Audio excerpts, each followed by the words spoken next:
is not your company anymore, says Jon Moxley. What does he mean by that, man? Because it certainly got the internet rumors circulating very heavily tonight.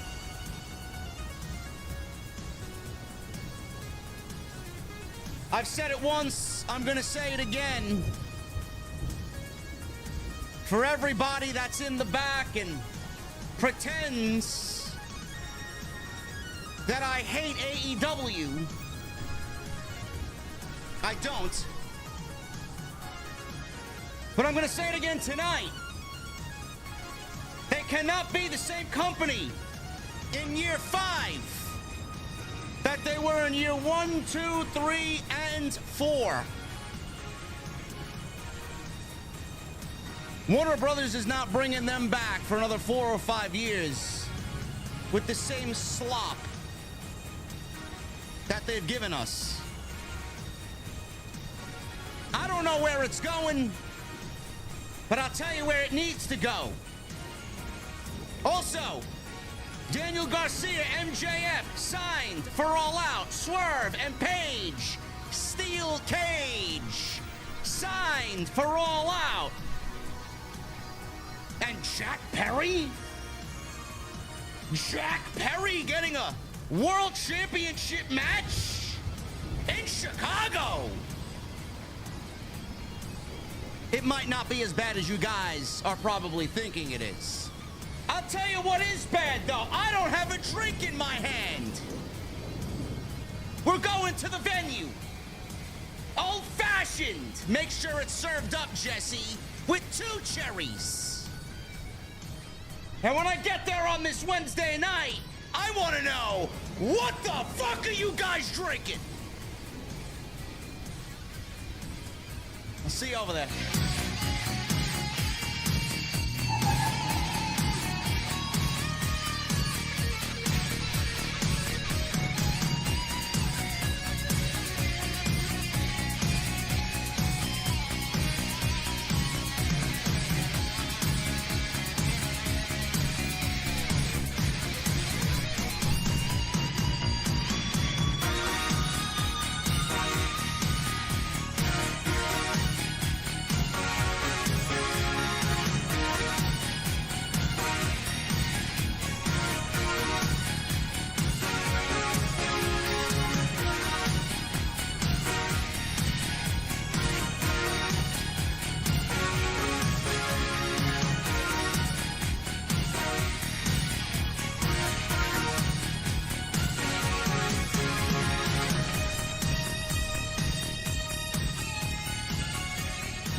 Why has Triple H been so successful? Why is Triple H running WWE better than Vince McMahon and Bruce Pritchard on Monday and Friday night? Long-term booking.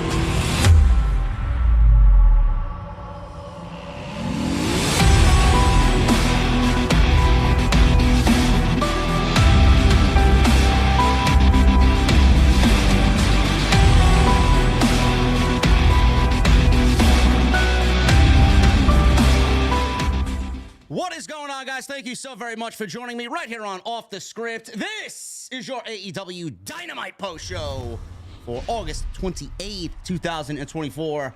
I am your host, JD from New York, as always, coming to you live from the OTS venue. Thank you guys so very much for joining us on your Wednesday evenings, wherever you may be. Joined by the man himself, Jack Perry's biggest fan, the Chi-Town Smart. Where's my fucking drink, clown? You made yourself a drink. Where's my drink, man? I asked for 2 cherries. What do you got over there? Jack Perry. I'm drinking. Oh, man. Jack. Listen, man. I guess you're happy about what you saw at the end of the show, huh? Let me ask you something. How many world title matches has Flaky Phil gotten since he's returned? Well, he would have gotten one at WrestleMania this year. He may have walked out with the World Championship. Hold on for a second. He's gotten 0 since the return to WWE. Man, the heat will be nuclear at All Out, and I will be right there, live, cheering it on. Yeah, I refrained from saying anything on social media because I want to look at the bigger picture here, and I'm sure we'll get into it. I know a lot of people, the thing around social media is the aura list. This is the new thing now, the negative aura or the aura-less Jack Perry. Listen, nobody can deny that the change in character due to what happened at All In last year, for the repercussions of All In last year with Punk, you can't sit there and say it hasn't done a lot better for his career. That's all I'm going to say.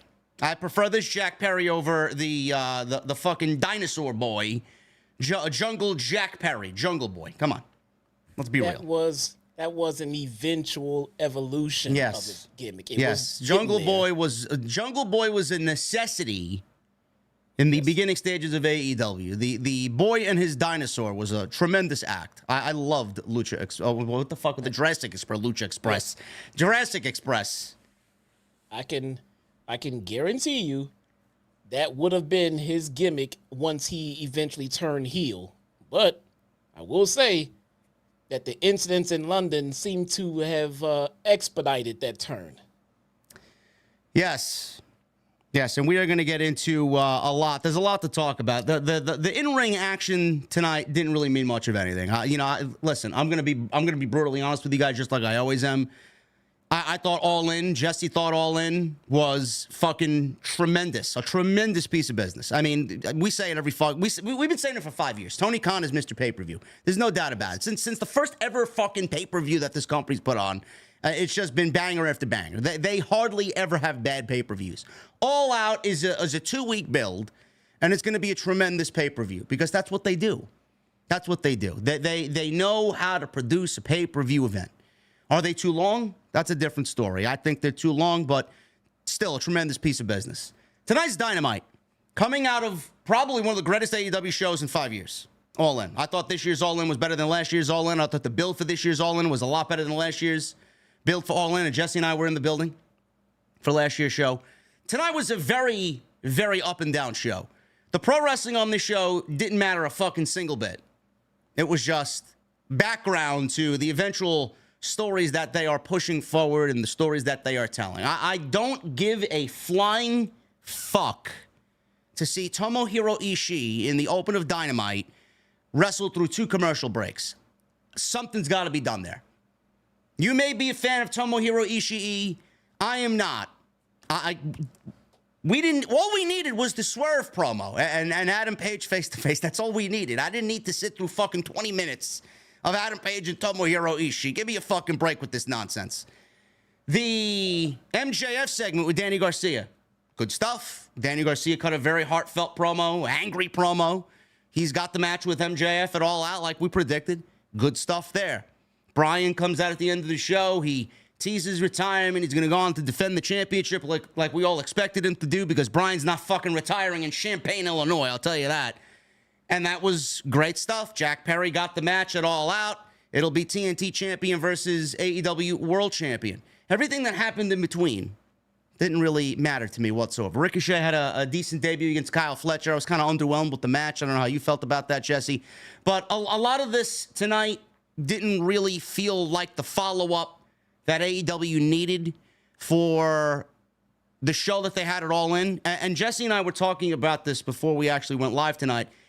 it absolutely felt like they have a pay-per-view in 2 weeks, and it absolutely feels like a show that they put together because they know they have a pay-per-view in 2 weeks, most of which was already kind of laid out for you if you've been watching the show, but that doesn't mean it's a terribly exciting build for 2 weeks. It just felt like a very up and down show to me, Jesse. It wasn't great.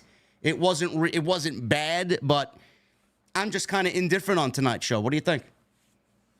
Yeah, it's kind of hard to gauge a show like this because when you think of the grand scheme of things, you think about what the company should be doing right after a pay-per-view, what they should be doing going into a pay-per-view.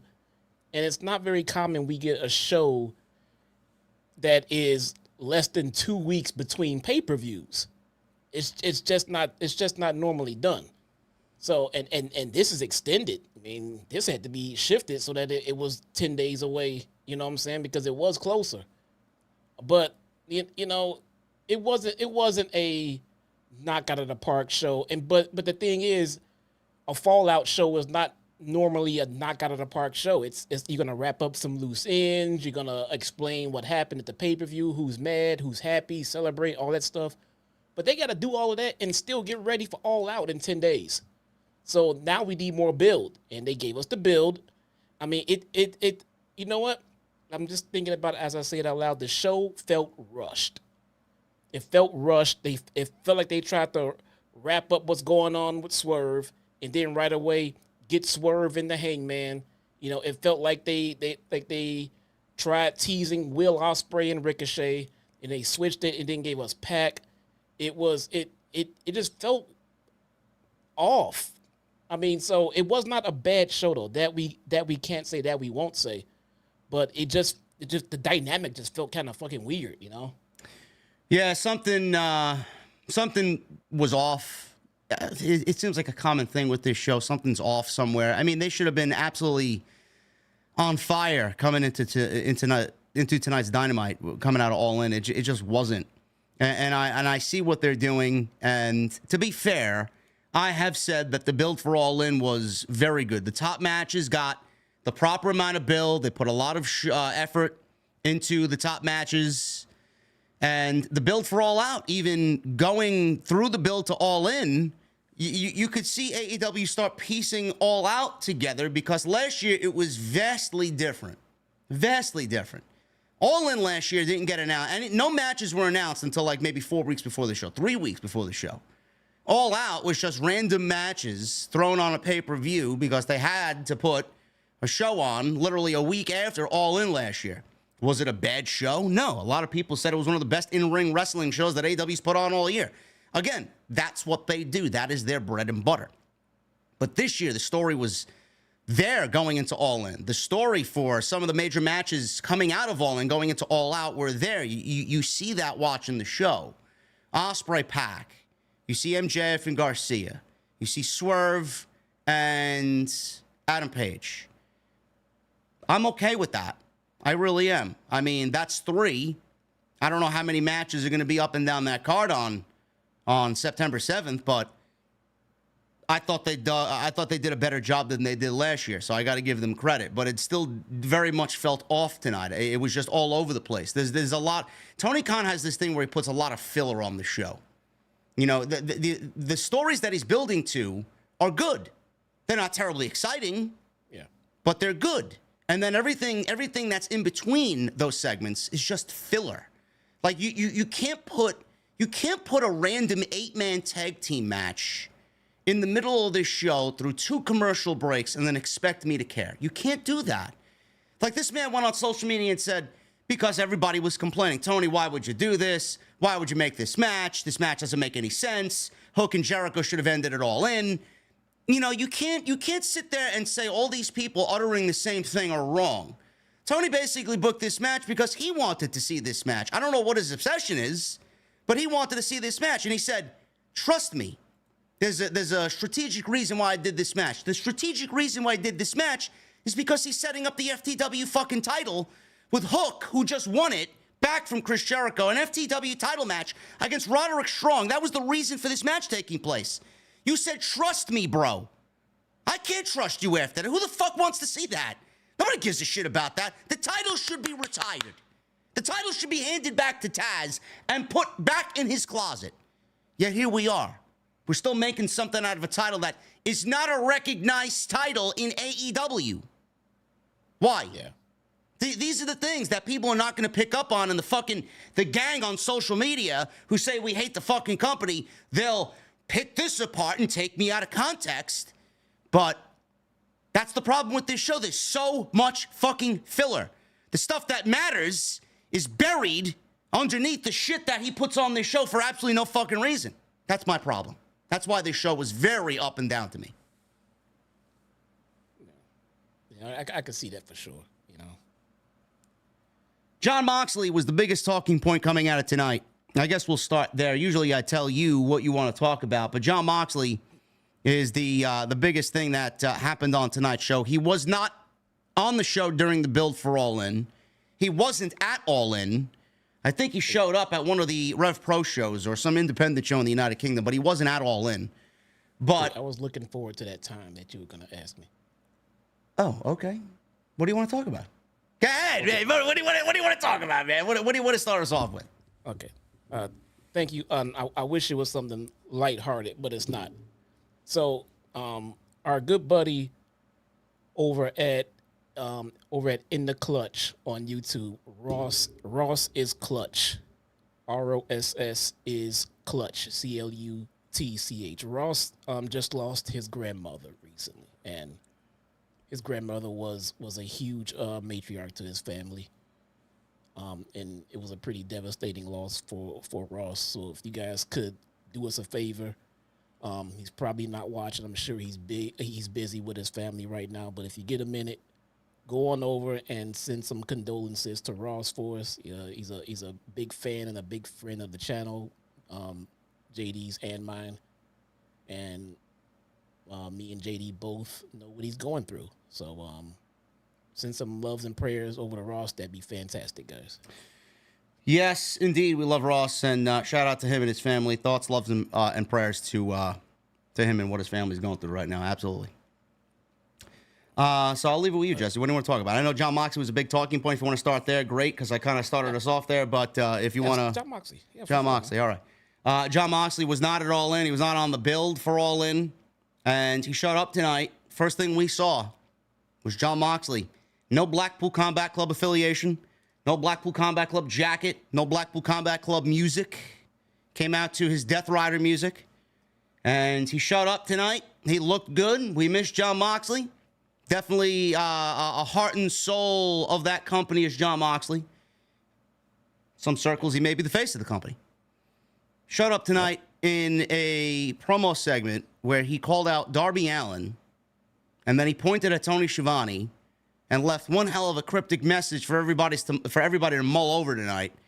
He pointed at Tony Schiavone and said, "You might not understand this at the moment, but this is not your company anymore." Now, this obviously got the rumors circulating. This got the rumor mill on social media up in a frenzy. What is he talking about? Is he potentially forming a new faction? Do we have a new investor in the company? Do we have an NWO-like takeover? Because the Elite storyline where they tried to overturn everything in AEW and overturn Tony Khan was a complete fucking bust and failure. Is this their Shane McMahon coming on into the company, beginning phases of bringing in Shane McMahon to AEW, Jesse? Because that is all everybody is talking about right now. And I know that everybody saw the picture with Tony Khan and Shane McMahon at that Arlington airport.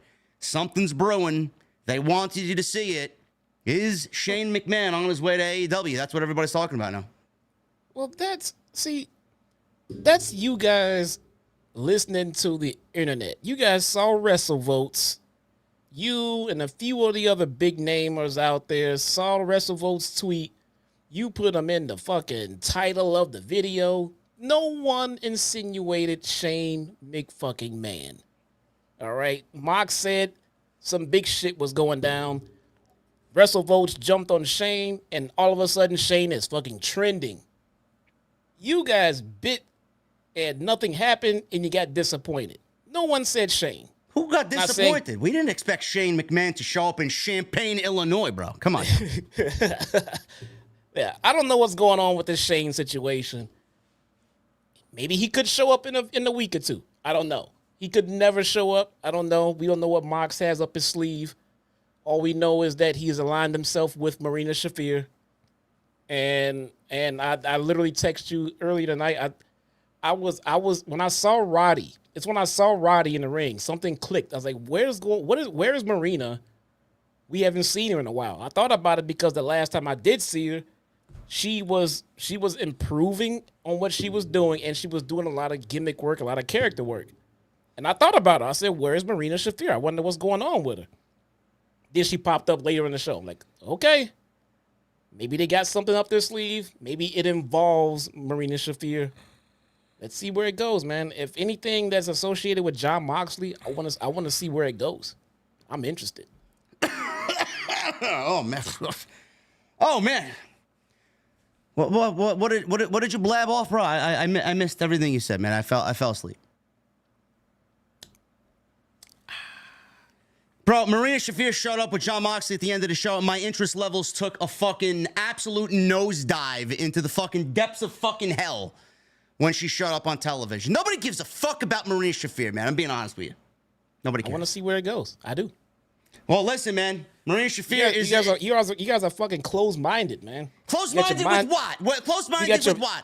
You got your This mindset. guy's texting me, oh, well, she got better. Where'd she get better? Where's she on That's TV? where you. Wait, That's where you're closed-minded, right there. Are you a closet Right there. watcher of Ring of Honor, bro? What's Right going there. on, man? Is there something you're not telling me, man? What's You going on? asked where you're closed-minded. I'm saying right there. Right Bro. there is where you're closed-minded. Please, God, no. Garbage. My interest level's fucking like a fucking airplane, man. Right? You are programming yourself to not like it before she even does any fucking thing. Listen, man, I'm going to give it a chance because it's Jon Moxley. And Jon Moxley's cryptic message, we don't know what the fuck it means, man. I actually thought it was Becky Lynch when she had her back turned, man. I know I'm not the only one that thought it was Becky Lynch. Look, you've already convinced 2,000 of your sheep to follow your fucking lead. See, that's what I mean. You didn't even give it a chance. They're already regurgitating your bullshit. Good. It's not good when it's bullshit. That means they're smart. No, it means it's bullshit. That means you got someone who's going to blab off something and a bunch of people are going to blindly follow it. Bro, this woman's been up at the plate 4 different fucking times, man. And she's standing there looking at a fucking strike right down the middle, man. She sucks. Look at this. Look at it. Look at these fucking sheep. Sucks. Look at these sheep. Look at Nick Sack, who, I mean, how long has she been in the company, man? Great How many name. chances you want me to give her, man? Pretending that he likes it. When am I pretending anything? I said the last time I saw her, she was getting better. And you guys started riding Getting JD's better nutsack. where? In the ring and in her gimmick. How do you know this?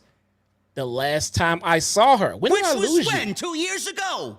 It was a while ago. That's why I started wondering where she was. Listen, I'm going to give it a chance. Because I'm staying on the Shane McMahon train. I really am. I'm serious. No one said anything about it. And the second you said you didn't like it, they're like, oh, here we go. Good. Let's ride what JD fucking says. That's what they need to hear, man. Listen, I don't know where they're going with this. I'm going to give it a chance. Your sheep need direction. Yeah. Yeah, most of these sheep are your sheep too, because most of these people are here for me, and they followed you over to your channel. You got any more fucking questions? Yeah, because the ones that follow me at my channel talk shit about you. That's you got any more questions? That's fine. I don't want them here. I mean, what else you got, bro? I'm ready. Marina Shafir is garbage. See? Just my fans' point of view, man. Give me a break. I'm going to give it a chance to see where it goes, though, because Jon Moxley's involved, and Jon Moxley doesn't attach his name to bullshit. Plus, I also think that this is a huge opportunity for them to finally turn over a new leaf. I don't know who's going to be aligned with this, but being that we got Marina Shafir as the first person, it's a safe enough inclusion in this new faction or group or direction that they're going in. This opens up a plethora of opportunities. Is it going to be Here's what sucks. If it turns out to be really good, I'm going to clip this goddamn moment. Well, it's not going to be good because of Marina Shafir. It's going to be good because of the people that they surround around Jon Moxley as the leader, not Marina Shafir. Now, this opens up a plethora of opportunities. Is it going to be an MMA-style stable? Now, I just want to throw this out there. We had Raw Underground and NXT Underground. So Shane McMahon, is he involved in this in some way? Probably not. That's a terrible logic way to look at it. But is it going to be an MMA stable? We don't know. The rumor is that Bobby Lashley is coming on into AEW. The rumor is MVP could be coming into AEW. Bobby Lashley is rooted in MMA as well. Could he be joining this group? We don't know. We don't know who else Jon Moxley has tapped for potential stable here. I don't know. I hope it's nothing to do with MMA and it's not just a formation of a subset of Blackpool Combat Club. I don't really care for that. But the thing that I'm hoping for is, and the reason why I put it in the title, is because this is exactly what AEW needs. They need something that's going to take the interest on their television show to the next level. They are about to announce a TV deal. They are going to announce this is going to be the biggest announcement in the history of this company. And they are staying with Warner Brothers Discovery. How much money? We don't know. But we are celebrating 5 years of AEW come October. And they will be going up directly against NXT, who is going to the CW network. I don't know when the 5-year anniversary show lands. I think it's somewhere in the middle of October. They cannot go about doing business the same way that they did business for the last 5 years on that 5-year anniversary show. They cannot. The television is fine for a select group of people. The matches are great, but there's no interest in anything outside of a select few people. The storylines are there. Nobody said AEW doesn't have story. Stories are just not good. They're not intriguing enough. They're not generating interest on a week-to-week-to-week basis that's going to make you jump out of your seat and want to watch the show on a weekly basis. Some weeks are good, some weeks are bad. Some weeks the show is fucking impeccable, and some weeks the show is fucking god-awful and boring. So I feel like they need to actually go out there and generate interest for a casual wrestling fan and stop booking 100% for the people that are already there, and they have the money of all these people, no doubt about it, already. Shane McMahon coming on in gives AEW a different direction, a new lease on life, a freshness, a different vibe. I'm not saying let's all jump on AEW and turn them into WWE. I'm not saying that. But what this rumor is now bringing to the table is their NWO storyline. It's so simple to tell. Tony Khan's running AEW. Shane McMahon comes on in. He's a new investor in the company. He leads a faction of rebel ex-WWE guys. And there's plenty of them there.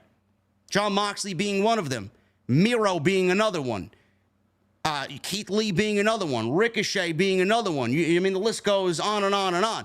You could really set AEW up for the most intriguing storyline in the history of the company with Shane McMahon coming on in and running a rebel WWE faction against AEW and giving us what we all desire. And that is fucking rich story, compelling story that's going to generate interest over a week-to-week basis. That's what I'm hoping this turns into. I might be really fantasy booking here. You know, I've asked for a split roster too. I don't think that's going to fucking happen. If that came out of this, that would be great. But that's what I'm hoping for. I cannot sit here for another 5 years watching the same AEW television that doesn't grow, that doesn't mature, that doesn't change.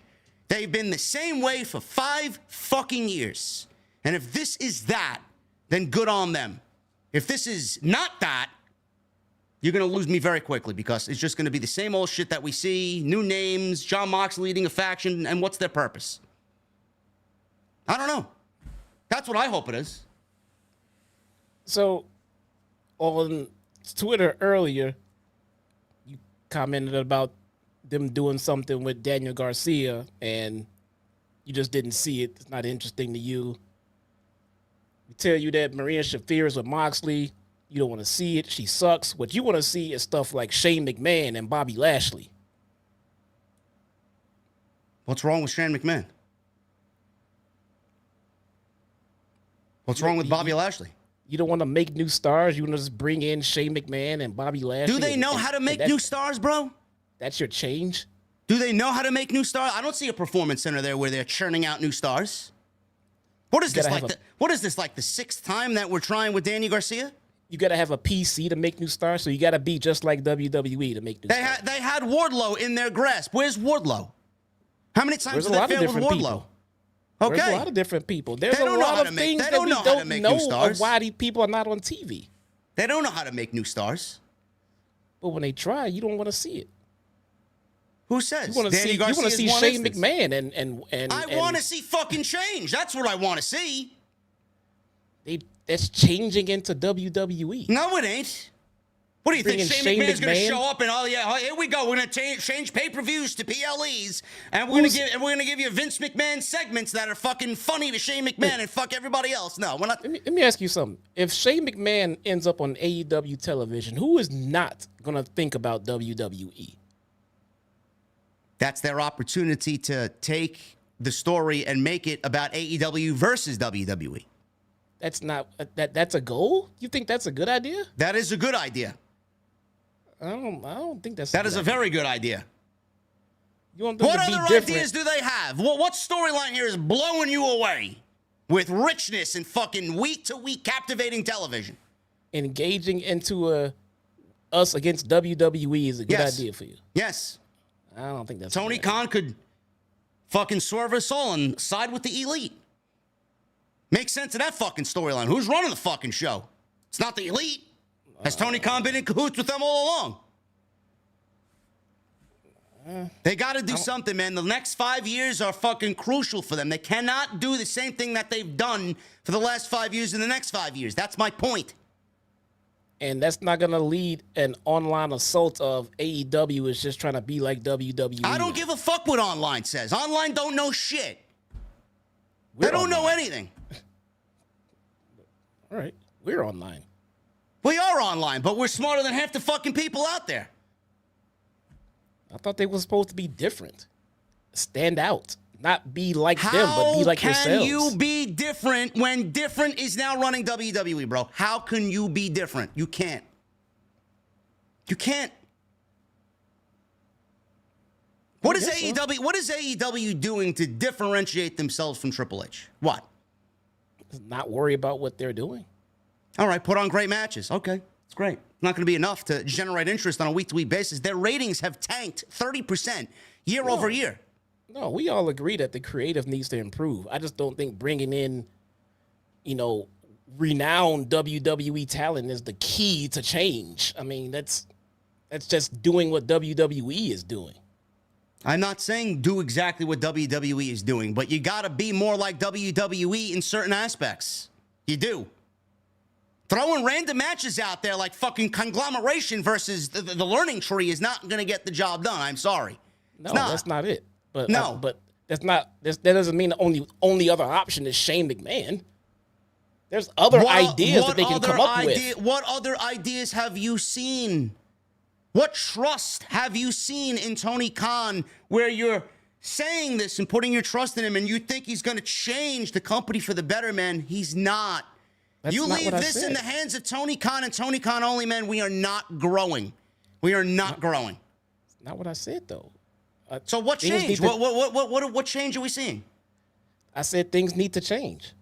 In what way? How would you change them? Dude, there's a slew of different things they can do differently, but why does it have to involve bringing in WWE guys, more WWE guys? Change your creative.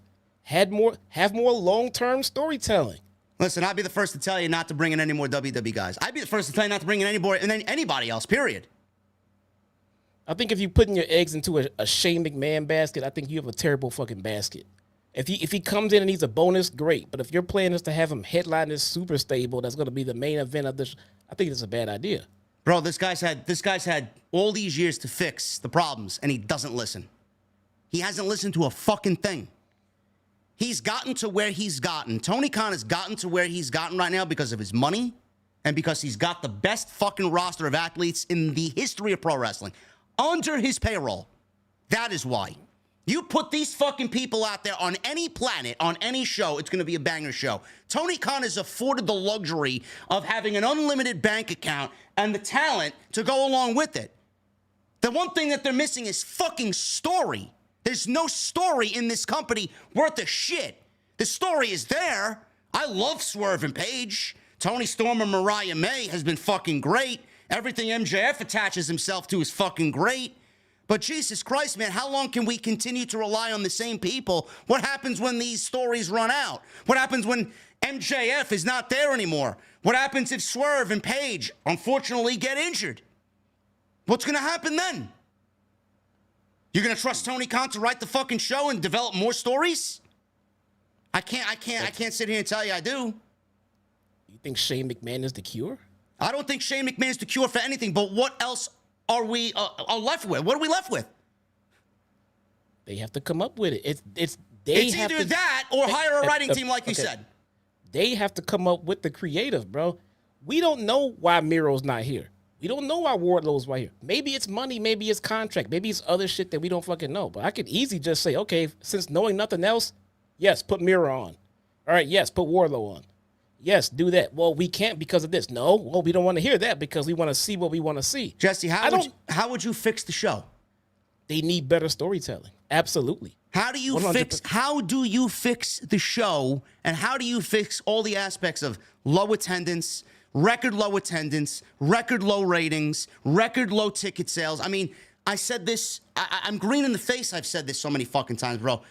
Grand Slam made its debut here 3 years ago in front of 21,000 people in Queens at Arthur Ashe Stadium. Now look at the fucking attendance for this year's show, man. We're not even at 5,000. They're not even set up for 5,000. That's a problem. That's what Shane McMahon's going to fix. That. Shane McMahon is going to put butts in seats. If you write a proper story with him leading a fucking rebel faction or him kind of coming in and taking over the fucking company in some rebel storyline, yes, I do. You can't write a rebel storyline without Shane McMahon. They've done that with the Elite, and the Elite are fucking channel-changing, get-off-my-TV garbage. But Shane McMahon... I would rather see Shane McMahon on my AEW television than the Young Bucks 8 days out of 7, and there's not even a fucking 8th day. All right, Shane O'Mac. They need change. They need improvement. They need better storytelling. I'm not convinced they need Shane McMahon to well, how do we get there? Unless Tony Khan says he has 27 writers writing for him. I don't believe that for a fucking second. He mentioned 27 writers at the fucking post-show media scrum at All In. 27. No, I didn't hear that one. I know we got Jennifer Pepperman. I know we got Jericho back there. I know we got Brian back there. I don't know who the other, 24 people are. Something's got to be done. Something's got to be done. They need to do some changes. But when they try to do things like try to make a new star like Daniel Garcia, people shit on it. Because nobody sees the hype around. Listen, I think Danny Garcia is a great wrestler. He's a great wrestler. But if you think he stands a chance of standing out just based on his wrestling ability, bro, you think people are going to look at him and take him seriously in any world championship title picture or world championship program, man. I don't know what these people are looking at. No, but it's got to begin. There's a beginning to everything, man. There's a beginning to everything, but he's not legit looking. He's not legit looking next to someone like MJF. MJF could do whatever he's got to do to get him over, and he certainly will. But what is it going to result in? I made this comparison earlier with Bryan Danielson. How legit looking is Bryan Danielson? Bryan Danielson is very legit looking. No, he's not. Yes, he is. And I love. Was Bret Hart legit looking? No, he's not. He is not legit look. Bryan Danielson has our hearts and souls because we know what he can do in that ring. But to a dude just walking by and look at him, no, he doesn't. He's an average fucking guy.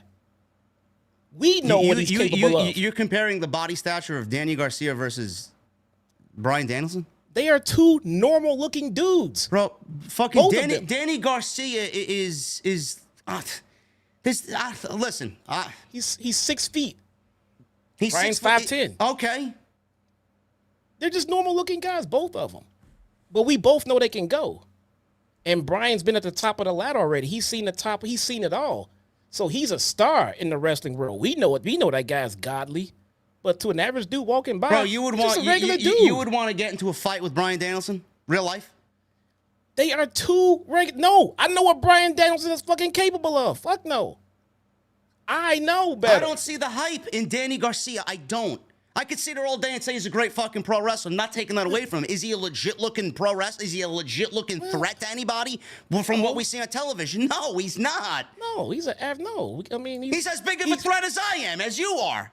He's Bryan Danielson without all of Bryan Danielson's fucking accolades. I mean, he's just a normal looking fucking guy. We have to make him a fucking star. He's at ground zero as far as being a star. Haven't we been there though? That's the point. Haven't we been there before? Haven't they tried this before? Yes. They dropped the ball. They dropped the ball with Wardlow, but you were asking for him just a minute ago. They dropped the ball with everybody. They Miro, did. Ricky Starks, Andrade, Roosh. They did, man. I mean, they need to fix some shit. I'm not saying they're on point. They're off point. They are way fucking off. They need to fix a lot. But Shane McMahon? Yes. I think there is smoke to that fire from whatever we saw and the rumors that started with that picture that Wrestle Talk posted. I believe something is happening there. I do. Is he main eventing shit? For business reasons and for personal reasons, man. This fucking guy was blacklisted from WWE. You think Paul Levesque wants him back in the company? No. They don't like each other as far as I know. No. You don't think the McMahons, as cutthroat as they are, would want to go to the Rebel promotion and help them fucking get ahead and try and combat the WWE machine? I think that's absolutely a fucking reason. I'm sure he'll want to. I'm not doubting that at all. But asses in seats, Shane McMahon. Is he going to get in the ring? What's he going to do? Shane is not going to put asses in seats. The story that is told around Shane McMahon is going to put asses in seats. The reason why nobody's showing up to these shows and buying tickets is because there's no fucking story. There's nothing to captivate you. There's nothing there's nothing that genuinely speaks to you as, I have to go see this play out live. I have to be here in person. No, let's just put fucking conglomeration and Tomohiro Ishii on the fucking show and then just give these people what they want. The basic fucking AEW sicko what they want. That's the problem. No, they need better story. Absolutely. Shane McMahon's not going to be the answer to their prayers. He's not going to be the fix to their problems. I'm not saying Shane McMahon needs to be on the show to wrestle and get into a major fucking wrestling angle with somebody. He needs to be integral in a story that is going to take them from the casual viewer, from the sickos to the casual viewer, and generate interest on a weekly basis. TK's still going to book for the sickos. That's fine. You could book for this. I'm not saying he doesn't have to book for the sickos. I would never want him not to book for the sickos. But they're going to book for the sickos anyway because they got the best roster on the planet. That comes naturally to them. They don't have to try so hard to book for the sickos. It's always going to be there. It's like my morning cup of coffee, man. It's like it's going to be there waiting for me when I get up out of bed and I stroll downstairs to the kitchen. It's going to be there.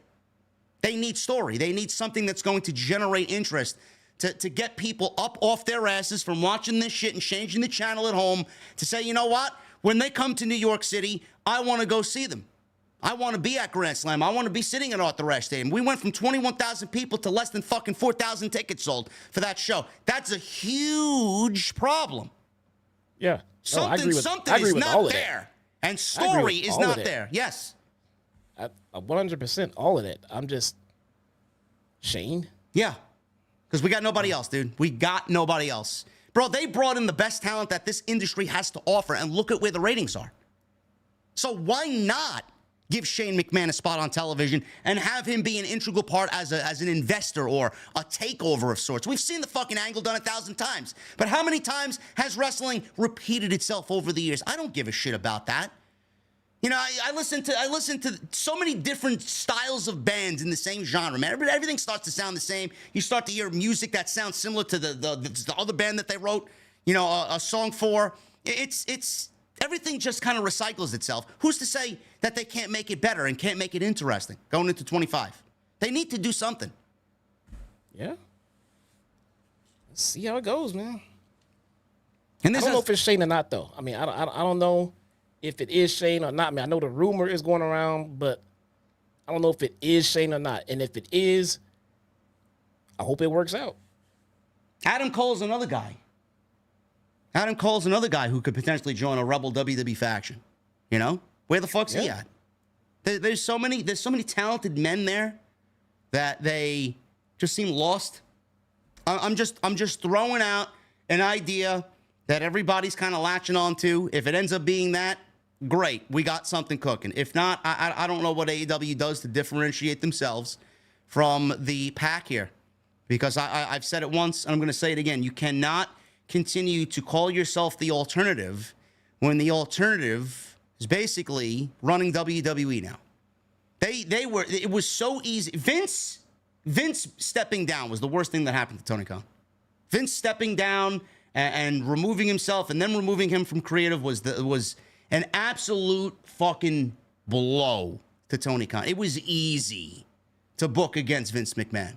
They were sitting pretty booking against Vince McMahon because 9 times out of 10 television on that side was fucking offensive in every sense of the word. So AEW on their worst day was a fucking WrestleMania compared to fucking Monday Night Raw. Now with Triple H in charge, what are we getting from AEW that we're not getting from WWE? We're getting great wrestling from WWE. We're getting great stories from WWE. What are we getting from AEW? We're getting great wrestling. That's not a problem. Like I said, it's like second nature to them, but they need to captivate us with a story or multiple stories. Seriously. Yeah. That's what's going to bring everybody back to watching this show. You need to give people a reason to watch this show. What I'm saying is not a foreign language for everybody listening to me. This is 100% factual information. You could sit there and listen to me. If you're in the company, you could sit there and fucking, no, this guy don't know what he's talking about. I fucking know more than you think. I've said this for years. I was anti-WWE, and then I'm not anti-WWE anymore. A lot of people aren't anti-WWE anymore because of who's there running the show now. That's who they wanted to work for. That's what the company needed. It was easy for you guys to fucking book yourselves into greatness with Vince McMahon running the other fucking show. Now you're not doing that. What are you going to how are you going to differentiate yourself from Triple H? How are you going to differentiate yourself from WWE? Because everything that we wanted from AEW, I mean, it's right over there. Is that where their audience went? And I don't mean to sound negative here, but I mean this sparked a discussion of change in AEW. All In was fucking great. Great. I go back. I haven't watched a show back. I think the last show I watched back was the show that Punk wrestled Darby Allin on. That show. I was in the fucking building. I was not missing that live. Came back and watched it again live. I haven't watched an AEW show back since then. I would absolutely go back and watch all 4 hours of All In that happened on Sunday. That's how good of a show it was. Tremendous. And I don't want to take away from the show. I don't want to take away from all the good that happened there. But now we're going into All Out. Now things are getting a little real. Now business needs to be back to the way it needs to be, and we have a TV deal imminent. What are we doing? How are we going to do? What are you providing to Warner? What are you sitting down and discussing with David Zaslav? How are we going to change? Why am I going to give you $150 million a year? What are you going to give me? What are you going to do to raise the ratings and get people out to these shows like you were getting? What are we doing? Shane McMahon, right? It's better than anything that Tony Khan has done over the last 2 years. Yeah, gotta get some WWE fans watching. It doesn't matter. They're wrestling fans at the end of the day. Casual wrestling fans who want story. AEW giving us pro wrestling matches every week is great, but where's the story in half these matches? Said it on Sunday. When the story is there, the matches are a lot better, aren't they?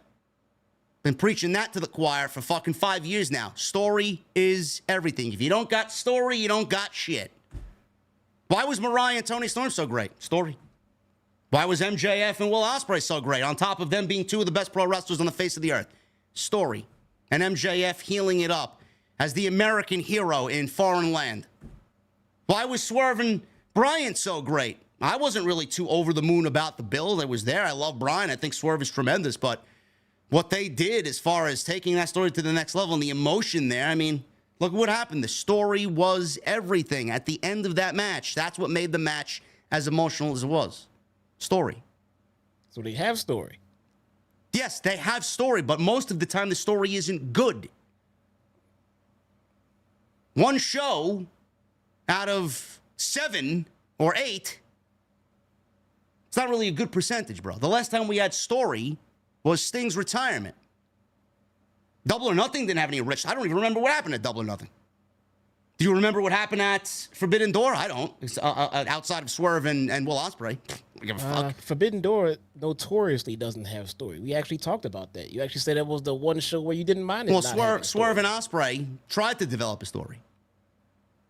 Right. It was the one show that you said you didn't mind not having. Well, what else happened during the year? Do you remember anything else? We had the MJF title run with Samoa Joe and everything else. We had that stuff going on. All right, MJF. He's a staple on the show. Yeah. Anything that really stands out? The top guy, right? And let's see what else would happen. They had Will Ospreay and Hangman and Swerve. That was a lot of story right there. It's the best story. That's one of the best stories in the history of AEW. So they have story. They do need better. Bro, you're story. mentioning 3 or 4 or 5 guys out of a roster of fucking 2,600. I mean, no, there's not story up and down the card like the Attitude Era. No, there's not. Well, maybe there needs to be. Like we said, it needs more story. It does. Maybe there needs to be. It does. They do need more story. I don't know who's listening to this. Take it as you will. I'm negative. I hate AEW. Whatever.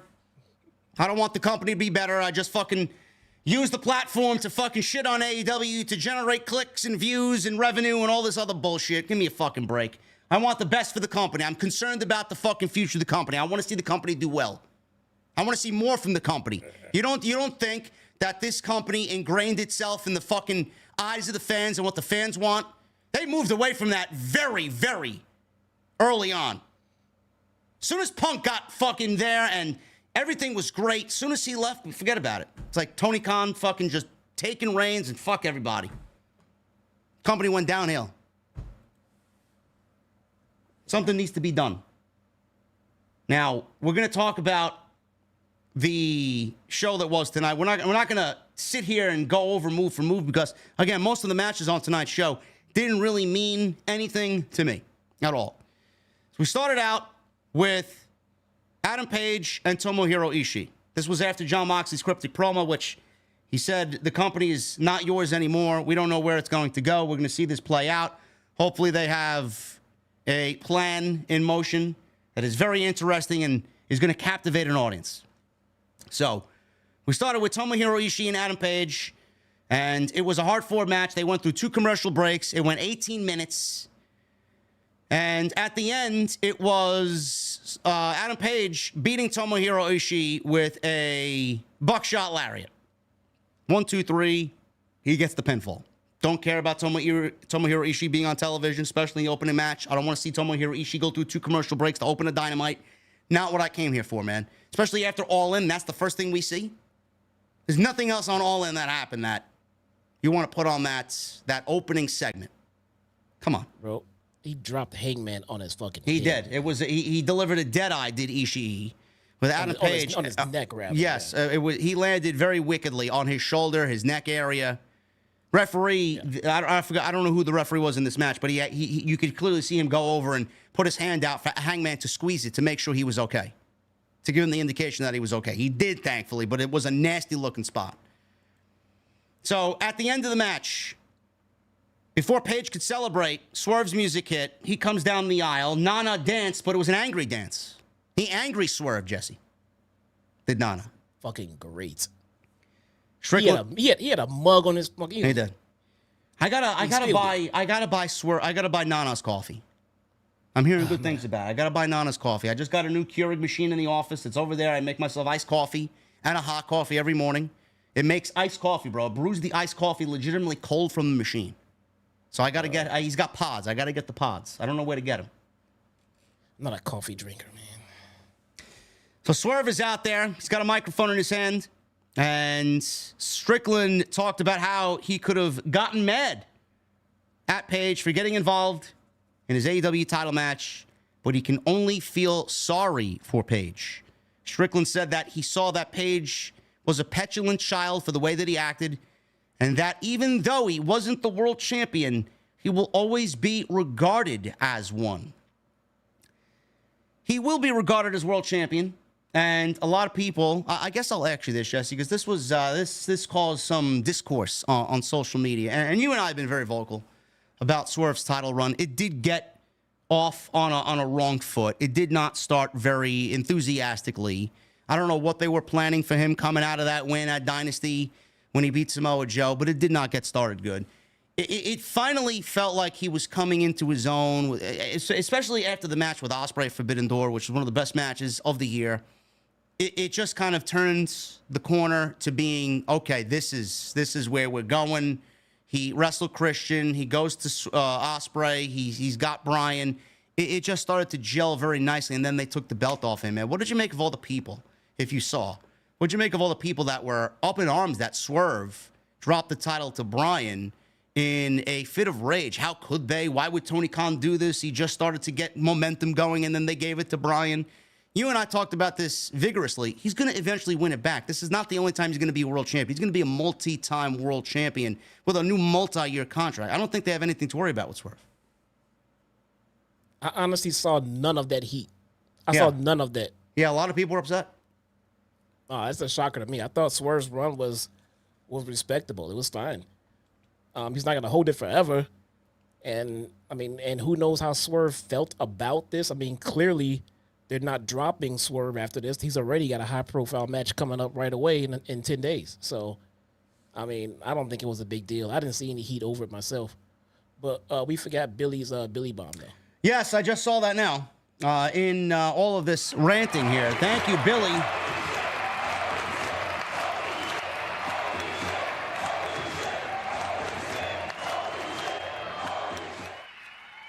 Billy with a $100 Billy Bomb. He says, what's up, JD and Jesse? If Shane comes in, it would be at Grand Slam since Darby is in the world title match and it's New York. AEW needs something and everyone is talking about it. It's a good spot for it to happen, Billy. I would say there or at the 5-year anniversary show, either one or the other. Grand Slam right now, Grand Slam used to be big. They set that show up for a major Dynamite. I don't get that sense this year. We're legitimately 3.5 weeks away. I don't get a sense that it's a big deal. It just feels like another ordinary show that they're having in New York City. I would love to see it. If that's the place that they decide on, I think that's a great place to do it, for sure. So thank you very much, brother. $100 super chat. If you guys want to get on the super chats like Billy, you can get them on in. We'll hang out at the end of the show, as always, and go over any questions, comments, or concerns and opinions that you may have about what we talked about or what happened on AEW Dynamite. But Swerve is out there, and he said that he will always be regarded as a world champion. Paige fired back very angrily and said that Strickland was not a champion, but instead he's a piece of shit. No blurting out, no bleeping him out. He said it. Glad to see that Warner is letting the normal curse words fly. It adds a nice feeling to the show. He said that Strickland wrestled Paige 3 times, and he couldn't do it alone. He said that he wanted Swerve all to himself. Strickland quickly responded by issuing the challenge for All Out. Paige, Strickland, one more time inside a steel cage. Now, Strickland said that he drove 10 minutes up the road to Hangman's house after Revolution and the triple threat match, and he said he saw Paige and his pregnant wife. He said that it was the man Hangman was supposed to be.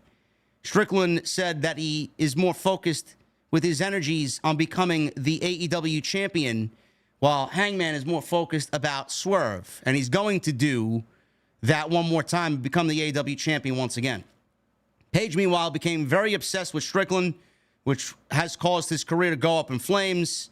This is according to Swerve. Strickland asks what kind of man Paige will be in the steel cage at All Out, and what kind of man will his kids see inside the steel cage at All Out. Paige had a chance for a rebuttal and some words back to Swerve, but he walked off angrily instead and left the ring. This was great. I love when these two guys are on screen. This is captivating shit. Now, we all wondered what was going on with Swerve going into All In. A lot of people predicted it would be Paige versus Swerve at All In. A lot of people predicted that if that wasn't the main event, that the gauntlet match would be won by Paige. It was not. It was won by Christian Cage. Paige is without a championship match right now. And we're going into a 4th match, Jesse, with these guys. And now it's inside a steel cage. What is the outcome going to be? And is Swerve finally going to vanquish Paige once and for all in Chicago? I'm starting to feel like they may have booked themselves into a little bit of a corner here. Yeah. I wanna say Swerve, but I am gonna agree with you here, man. Page right now is the hottest act he's been ever. This is the best version of Page we've seen ever. To have him lose inside a steel cage at this point to Swerve, and Swerve is not the champion, to me, it might be a mistake. Yep. And Swerve just lost his title. So, I mean, his momentum is stalled. Having him lose in a cage match to Hangman, it seems like it should be the right call. I mean, as far as what they're currently doing, it seems like Hangman's on an upward trajectory, and right now, I don't like saying Swerve's on a downward trajectory, but it's just he just lost the title, and right now they're trying to build up Hangman to do something with him. So I think they may have booked themselves into a little bit of a corner. That's a cage match, so we won't be getting any double DQs or countouts. The only thing that can save face here is a big interference. A big interference by someone to come and attack someone to drive those two into their feud and explain how the other person lost. That's the only thing I can think of right here. A clean finish just seems like they may have booked themselves into a fucking corner. I don't know how we go about this. I don't know what the plan is long-term for Page. I wish I had some sort of an idea. I don't. But Are we... Whatever that plan is, are we looking at including Page in the big scheme of things, the big plan? Are we potentially talking about making him a 2-time AEW World Champion? Because I don't see how you take Page the way he is right now and have him lose to Swerve, and then he goes and is moved down to the bottom of the card, or in some fucking middle of the road feud with somebody that we don't give a shit about. That's a waste of Page's talent. Or do we get Page to beat Swerve it all out, claim that he's now beaten the former world champion who basically said that he's always going to be regarded as a world champion and that Page is not a world champion? Do we get Page to beat Swerve, go to Wrestle Dream, beat Bryan for the world championship, and then next year at some point Swerve beats Page and finally ends this once and for all by beating Page and winning the title back from Page? Is that a plan, potentially? It's possible. I guess, I mean, it does, it just, because I don't know who I'd have win that fucking match, man. I genuinely feel like they're just using Page to get Swerve over here. I really do. And that's great if that's what you want. Swerve is already over. He's over, yes. They just uncrowned him. I mean, what are they going to do? Build him right back up? I mean, it seems like that Page is now the one they're trying to build up to do something different, and they just took the crown off of Swerve. So beating Hangman does what? Hangman just lost at All In. Swerve said wrestling Bryan in the main event of All In was the greatest moment of his career, even in a losing effort, even though he lost the championship. Can you imagine the heat that Page would get if he beats Swerve in Chicago in the steel cage and then ends up retiring Bryan at Wrestle Dream in Seattle or Tacoma in Washington? I mean, great heat. That's phenomenal heat. You imagine how Swerve is going to look at that after what they did at All In, the magic that they created, and Page is going to go out there and disrespect him, the world title, Bryan. You don't think Swerve's going to want some sort of revenge for that? I mean, that's just a whole nother layer to the story. Yeah. But what you got to ask yourself, what do we accomplish if Swerve beats Page? If Swerve beats Page in a steel cage, clean, no interference, what does it accomplish? Nothing. It's over. Like, as a fan, I don't want to see it no more because Page can't beat him. Yeah. So he has to lose this one. I mean, maybe Swerve takes a break, bro. If you think about that one, maybe Swerve loses the title and then loses in the cage, and Swerve takes a break. He's been hitting it hard for a while. Yeah. I mean, that could be the plan. I don't know if that's the plan or not, but I just don't. Get Moxley back so we can, that's a lateral move as far as replacing a top star right there. Are we going to protect one of these guys in the steel cage? Because normally when you're watching a steel cage match on a pro wrestling show, steel cage is used as a gimmick to keep other people out. How many times does that actually come true? I mean, somebody's always finding themselves in the cage, whether they're coming up from underneath the ring or hopping over the cage through the door. It's like, who's going to show up? Who's going to fuck one over? It's like, I don't know. They need to. They have to protect Swerve in this loss a little bit somehow, some way.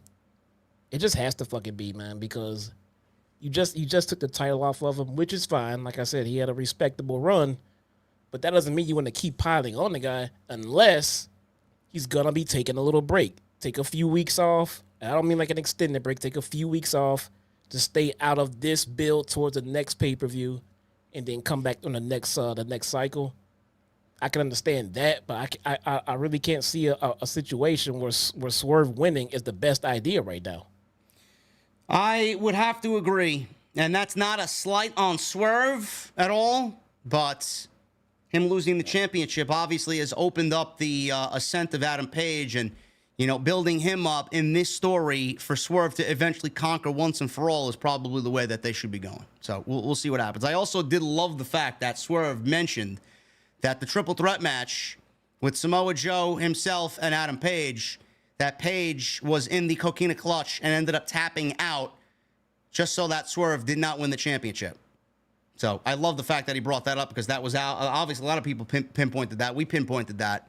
And that was fantastic story. That's, again, just adds a whole different layer to the story. That was early on in their run. So I love the fact that he mentioned that. Jamie Hayter. She is back. Love her. For all the geeks on social media that got on my case for debuting her on the pre-show. Jesse, I texted you because you weren't even watching the pre-show. And I texted you a picture of Jamie Hayter. Actually, I sent you a text. They sent Jamie Hayter out there on the pre-show and returned them the pre-show. And then he texted me back something along the lines of, why are you bullshitting me? I'm not even watching this yet. Don't fucking play with me. I'm trying to get my shopping done to get back home to start watching the show. And you're sending me fucking jokes.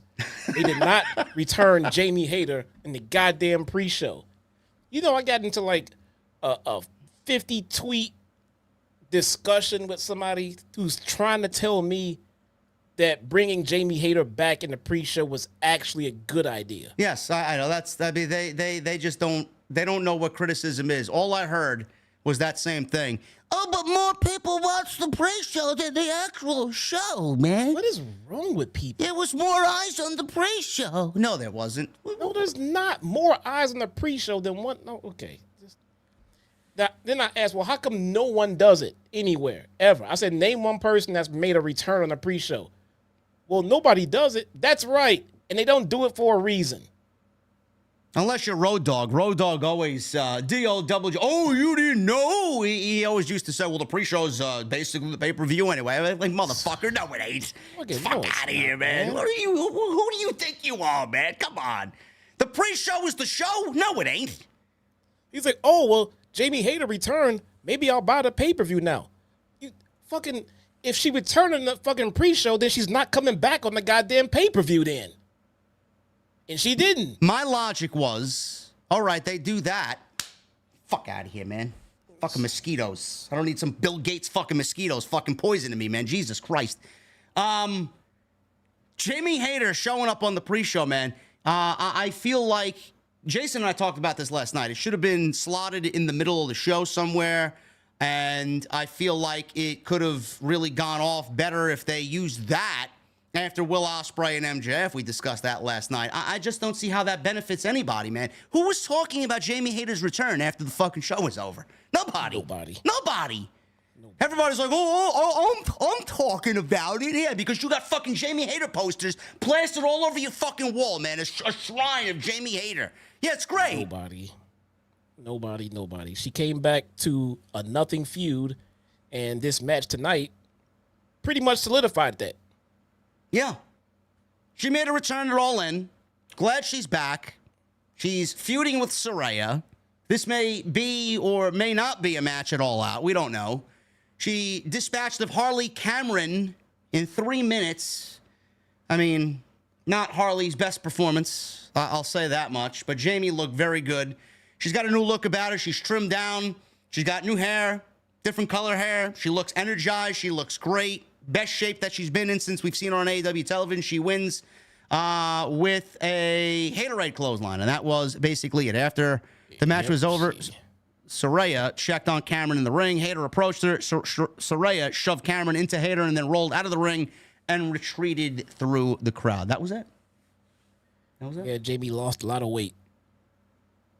It's all right. So what? Are you trying to insinuate something, bro? No, man. I'm just saying she looks great. She lost a lot of weight. She looks great, man.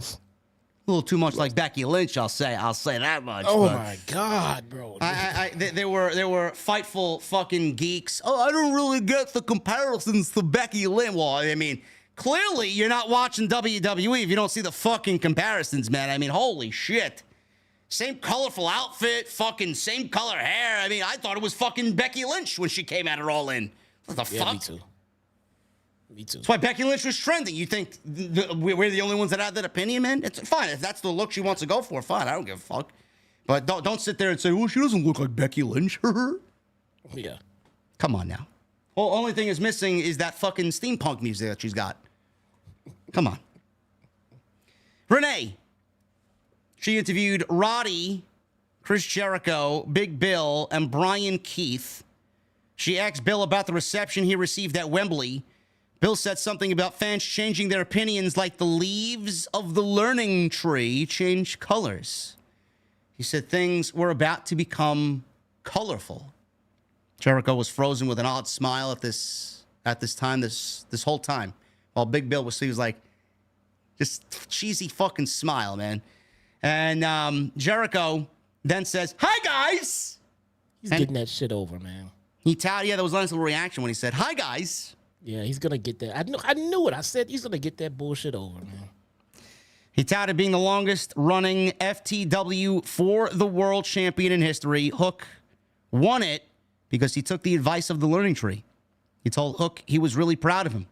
Jericho was then standing next to Roddy there, and Roddy looked over at Jericho and said that it's a huge honor to be a part of the Jericho Vortex. First of all, he yelled, "Chris!" Jericho.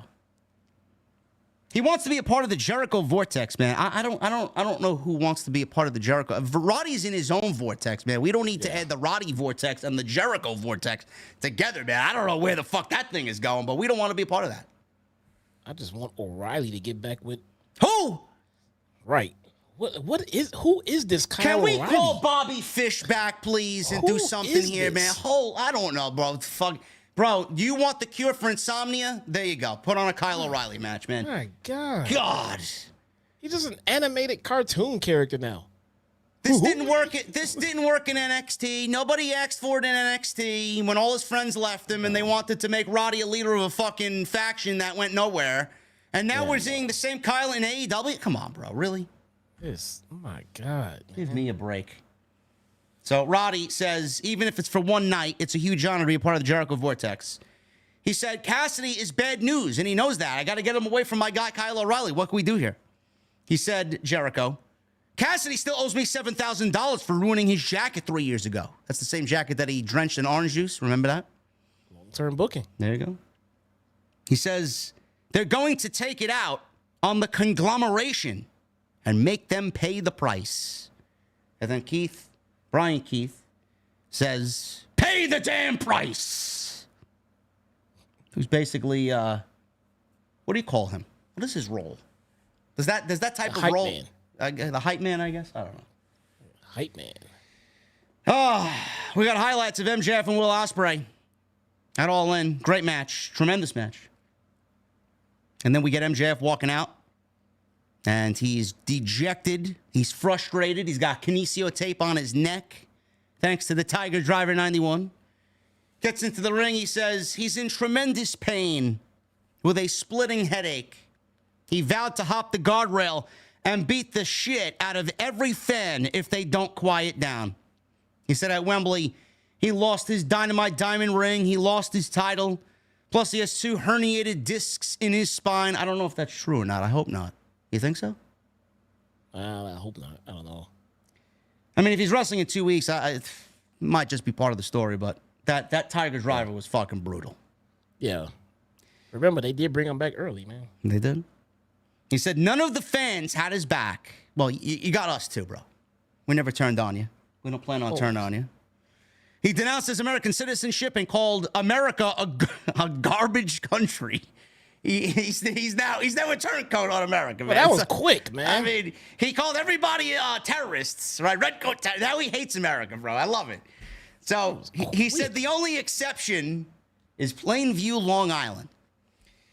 Shivani told him to build a fence and never leave. He says he is sick of allowing fans to live in lies after all he's done for AEW and the fans. He said without him, AEW is a circus with circus acts. I mean, it's kind of tough to sit there and say the man's lying, but that's pro wrestling though. Yeah. That is Yeah, pro wrestling is circus, yes. Yes. He looked into the camera that was in the ring and addressed Will Ospreay. He accused him of cheating like a gutless little worm.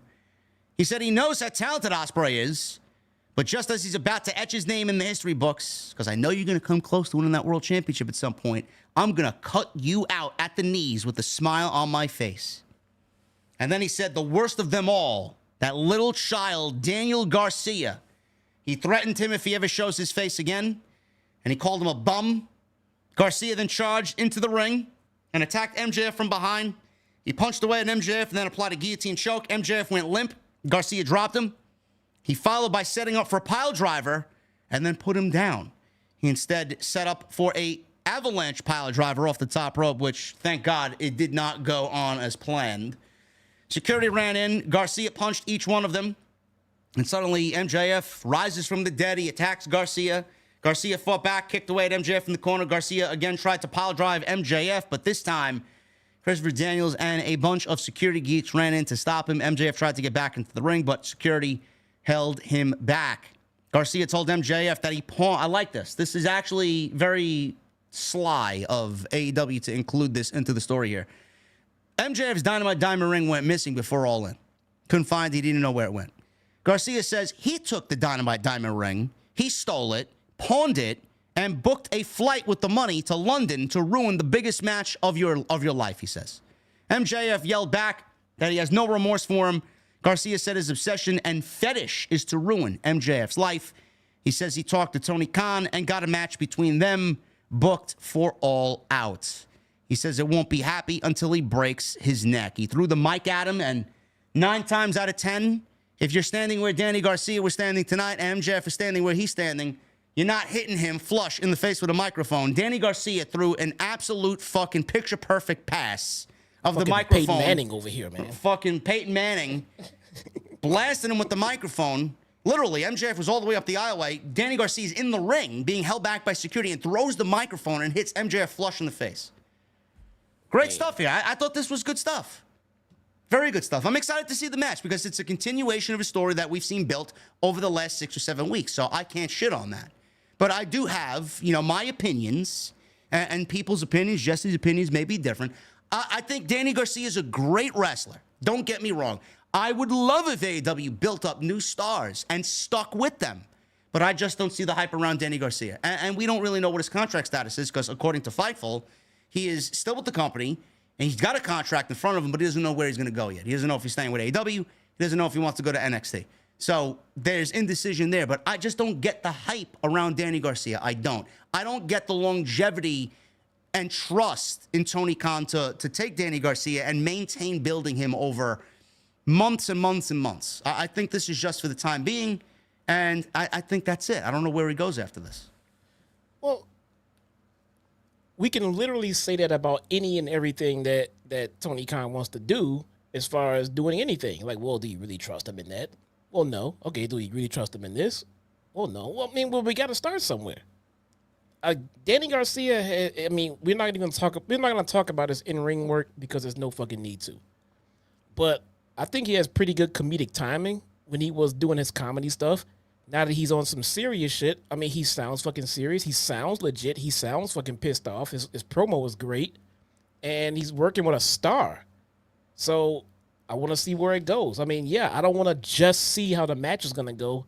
Like you said, I want to see how the follow-up is going to be. I want to see if they follow through and continue pushing him as a star. Because when you stop pushing him as a star, then we're going to stop believing he's a star.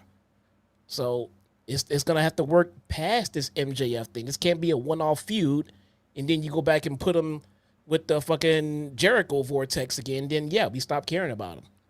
But, everything has to start somewhere. And putting them in a high-profile match in Chicago against MJF is a pretty solid start. So let's see what they do with it. When they drop it and fall off, I'll be right back here saying, yeah, they kind of fucked that one up. Because he was over. He was over in the mid card at one point. You know what I'm saying? And then just kind of fell off. But now they're pushing him back again. They're moving him up a tier. I just wanted to see him follow through with it. That's all. See, the thing with Danny Garcia is tremendous wrestler, right? We get it. We know it. We're not going to focus in on that part of his shtick. The thing with Danny Garcia is they tried with him a couple of times. And the last time that they tried with him, there was that instance where, and I don't know if this is where it was going, but it certainly felt like that way to me, where Brian was trying to enlist him for the Blackpool Combat Club because he fit like a glove in the Blackpool Combat Club at that time.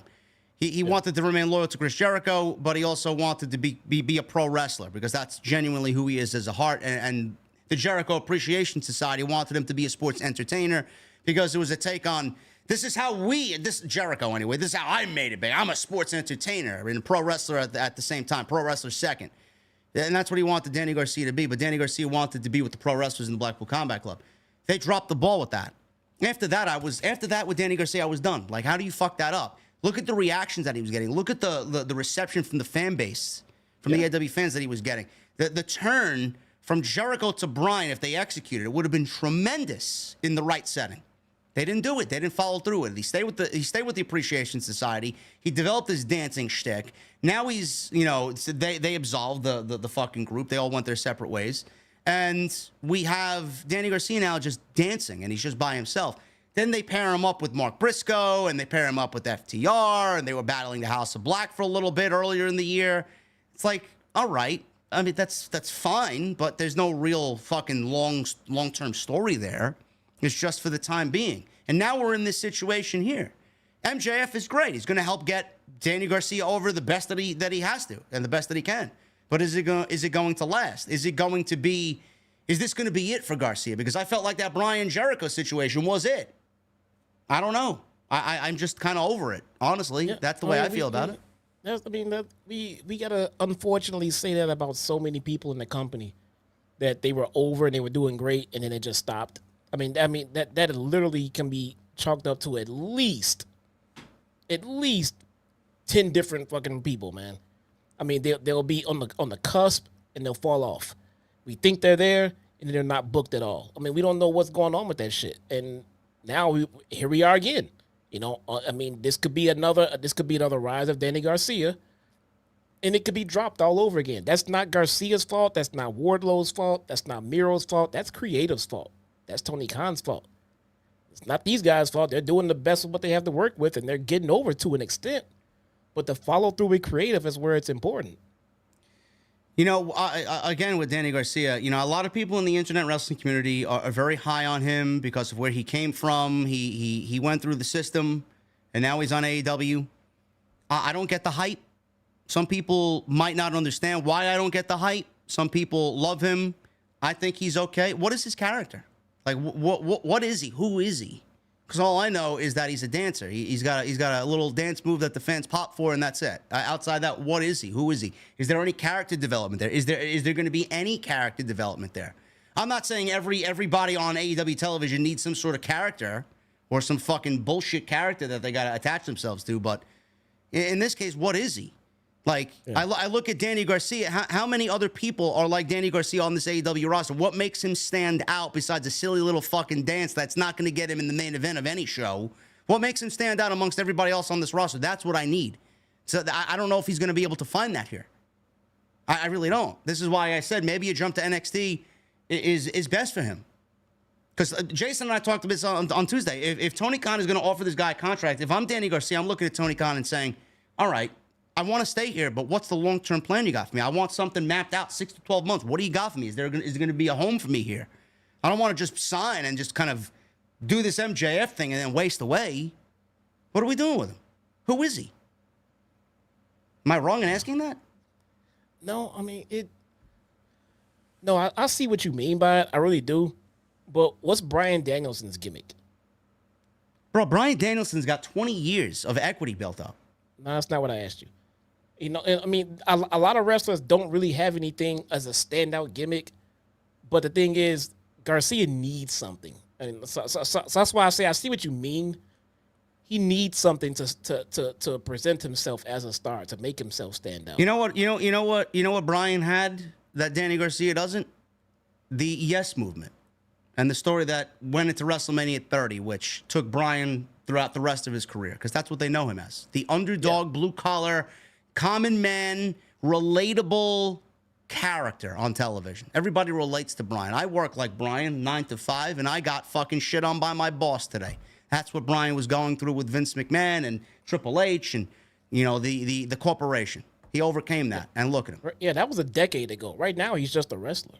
Yeah, but he's and regarded as the best wrestler in the world. Yeah, I mean that obviously helped propel him to where he is today. Yeah. Danny Garcia. I mean, could that happen to Danny Garcia? Sure. I don't know what the fuck's gonna happen in the next 10 years. Could be, but he needs something though. He needs something. I mean, don't get me wrong. His in-ring work will kill it, but he does need something to go along with it. He needs some seasoning on his steak. You give me the best fucking steak on the planet, and it's just unseasoned and cooked, and it needs to taste better. He needs some kind of seasoning to go with his in-ring work. I mean, he does need something. Somebody in the chat, Scott Novak in the chat, says he's basically Shorty G. That's right. That's what he is to me. Yeah. I mean, I get it. And right now, Shorty G is working more of a story, more of a gimmick, and he's getting over more. So, yeah. Yeah. We'll see. The match is going to be great. I'm sure it's going to be heat-filled because they've built this over several weeks. I don't know who wins this thing, Jesse. Is MJF going to take care of Danny? I guess it all kind of hinders on his contract, right? If he hasn't signed the new contract yet, I'm assuming MJF's going to go over. And if he signed the new contract, then Danny Garcia is probably going to get the one-up on MJF. Yeah, I'm making a prediction that maybe the contract is going to hinder the outcome of this match. I'm assuming the contract is a non-issue. I'm just gonna work off that theory and just work on what we're seeing on TV, and on paper. If they're trying to do, like I was saying earlier, and build a new star, then Garcia needs to win, and it needs to be something else with it, because just coming out and getting a W and then falling off just means you wasted our time, you wasted MJF's time, and you wasted Garcia's time. So if he's gonna win, then he needs to be bumped and actually pushed. But if he loses and then just shoved back down the card, then it was all a waste. MJF can afford the loss. I would rather not see it. I would rather see MJF win. But if your plan is to do something with him and do something big with him, then you're going to get Garcia to win, and then I want to see some goddamn follow-up after this match. So, we'll see. Looking forward to it, regardless. Even though, I feel the way that I do as a wrestling fan, I'm still looking forward to the match. It should be a good one. Yeah. Big All-Star 8-man tag team match that Tony Khan told us on social media to trust him with booking. It went 17 minutes through 2 commercial breaks. Hook, Mark Briscoe, Orange Cassidy, and Kyle O'Reilly. The Conglomeration versus Chris Jericho, Big Bill, Brian Keith, and Roderick Strong. I didn't care about the only people I care about in this match legitimately are Mark Briscoe, Hook, and I could say Big Bill. I'm a big fan of Big Bill. Everybody else couldn't give a single solitary shit about. So this match went 17 minutes, and the match ended with Rody tapping out to the Red Rum from Hook, but Strong tapped and his foot was underneath the bottom rope. So the ref called for the bell. Aubrey Edwards here called for the bell, not seeing the boot on the rope or under the rope. So after the fight continued with all these guys, Matt Taven and Mike Bennett attacked Hook, and the rest brawled on the ramp. Taven and Bennett held Strong in the air as he paraded around with the FTW title, and he looks into the ringside camera and said, "Hook, you bit off more than you can chew." So Tony asked us to trust him for this. The trust ended up being disappointing, and we got Roddy now challenging for a title that is not recognized as a championship in AEW legitimately. So this man goes from challenging the Ring of Honor World Champion to holding the International Championship to now, Jesse, he's in the doldrums of AEW challenging for the FTW championship? What makes him want to go after the FTW title all of a sudden when there's no story there at all between Roddy and Hook before this? Oh, no. I'm a big Roddy fan, man. Roddy's great. Huge Roddy fan. I think he has it all. In ring work, I mean, God, we know that. We know that's there. He has character. He has charisma. I love Roddy, but he is best served in a tag team with his fucking friends. I want to see him and Kyle, or him, Kyle, and Adam Cole in the trios, and that's where you're gonna get your best Roddy. I mean, everybody has their best work. I think Roddy's gonna serve his best in a tag team or in a trios with his friends, and you're gonna get your money's worth out of Roderick Strong and Kyle O'Reilly for that matter. I don't know what they're doing with him right now. You know what this reeks of, and again, I'm speaking from, this is my own point of view. This has nothing to do with how Jesse feels. I honestly feel like Tony is booking for himself here. I think Tony was rattled at the post-show scrum. That reporter or fucking media geek, whoever the fuck he was, said that the FTW title was basically worthless, and he questioned why the title exists on AEW television. Is it going to go away now because it's not a recognized title? I mean, these are genuine concerns from the fan base. Tony, in a respectful way, without chewing this guy's head off, sitting next to Hook, mind you, went over the whole lineage of the FTW title, reason why it was introduced by Taz in ECW, reason why it was introduced in AEW. And he's giving this guy a fucking laundry list of reasons why the FTW title remains on television. So the reason why this is taking place and the reason why this is getting focused on is because Tony wants to make sure that he's right. And this reporter who asked a very logical question and raised a very logical concern that is felt by many of the fan base, including us, he's just doubling down on not being wrong. So why?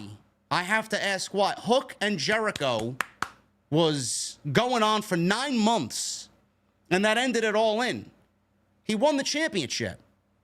I have to genuinely ask Tony Khan this, whoever else is watching there, where do we go with the FTW title now that Hook won it back? Is he going to defend it and eventually lose it again? To who?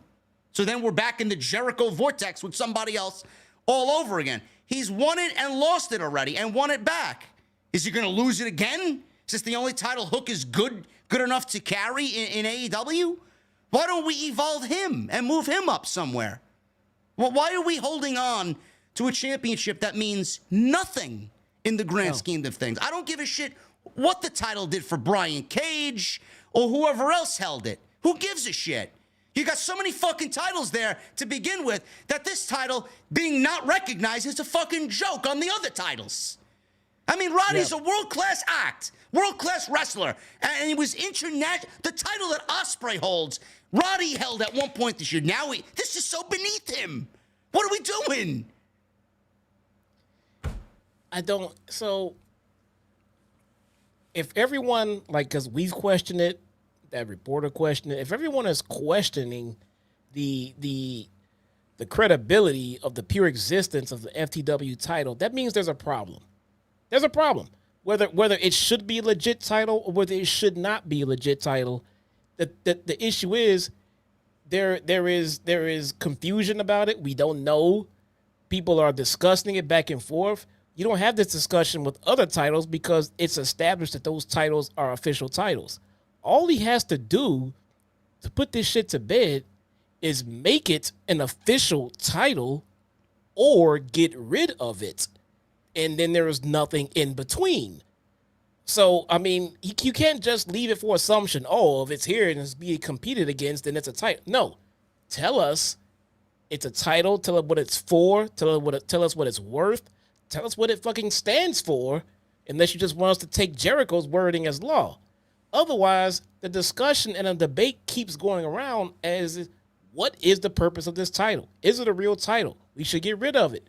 We should retire it. If you don't want to do that, make it official and give it some kind of purpose and give it some kind of meaning. Because I'll be honest, I kind of want it to go away. I think I'm like you. They have too many fucking titles. I mean, Taz even mentioned on social media that he's thinking about retiring it. I mean, he's heard the criticisms. He's like, maybe we should just retire it. Maybe Tony doesn't want to retire. I don't fucking know why. But this match was Tony wanting to book this match and to highlight the FTW title after what happened at All In. I don't know why. The thing with this is, this is a huge misfire, and this is the problem that I have with this show. He said, trust us. All right, we trusted him.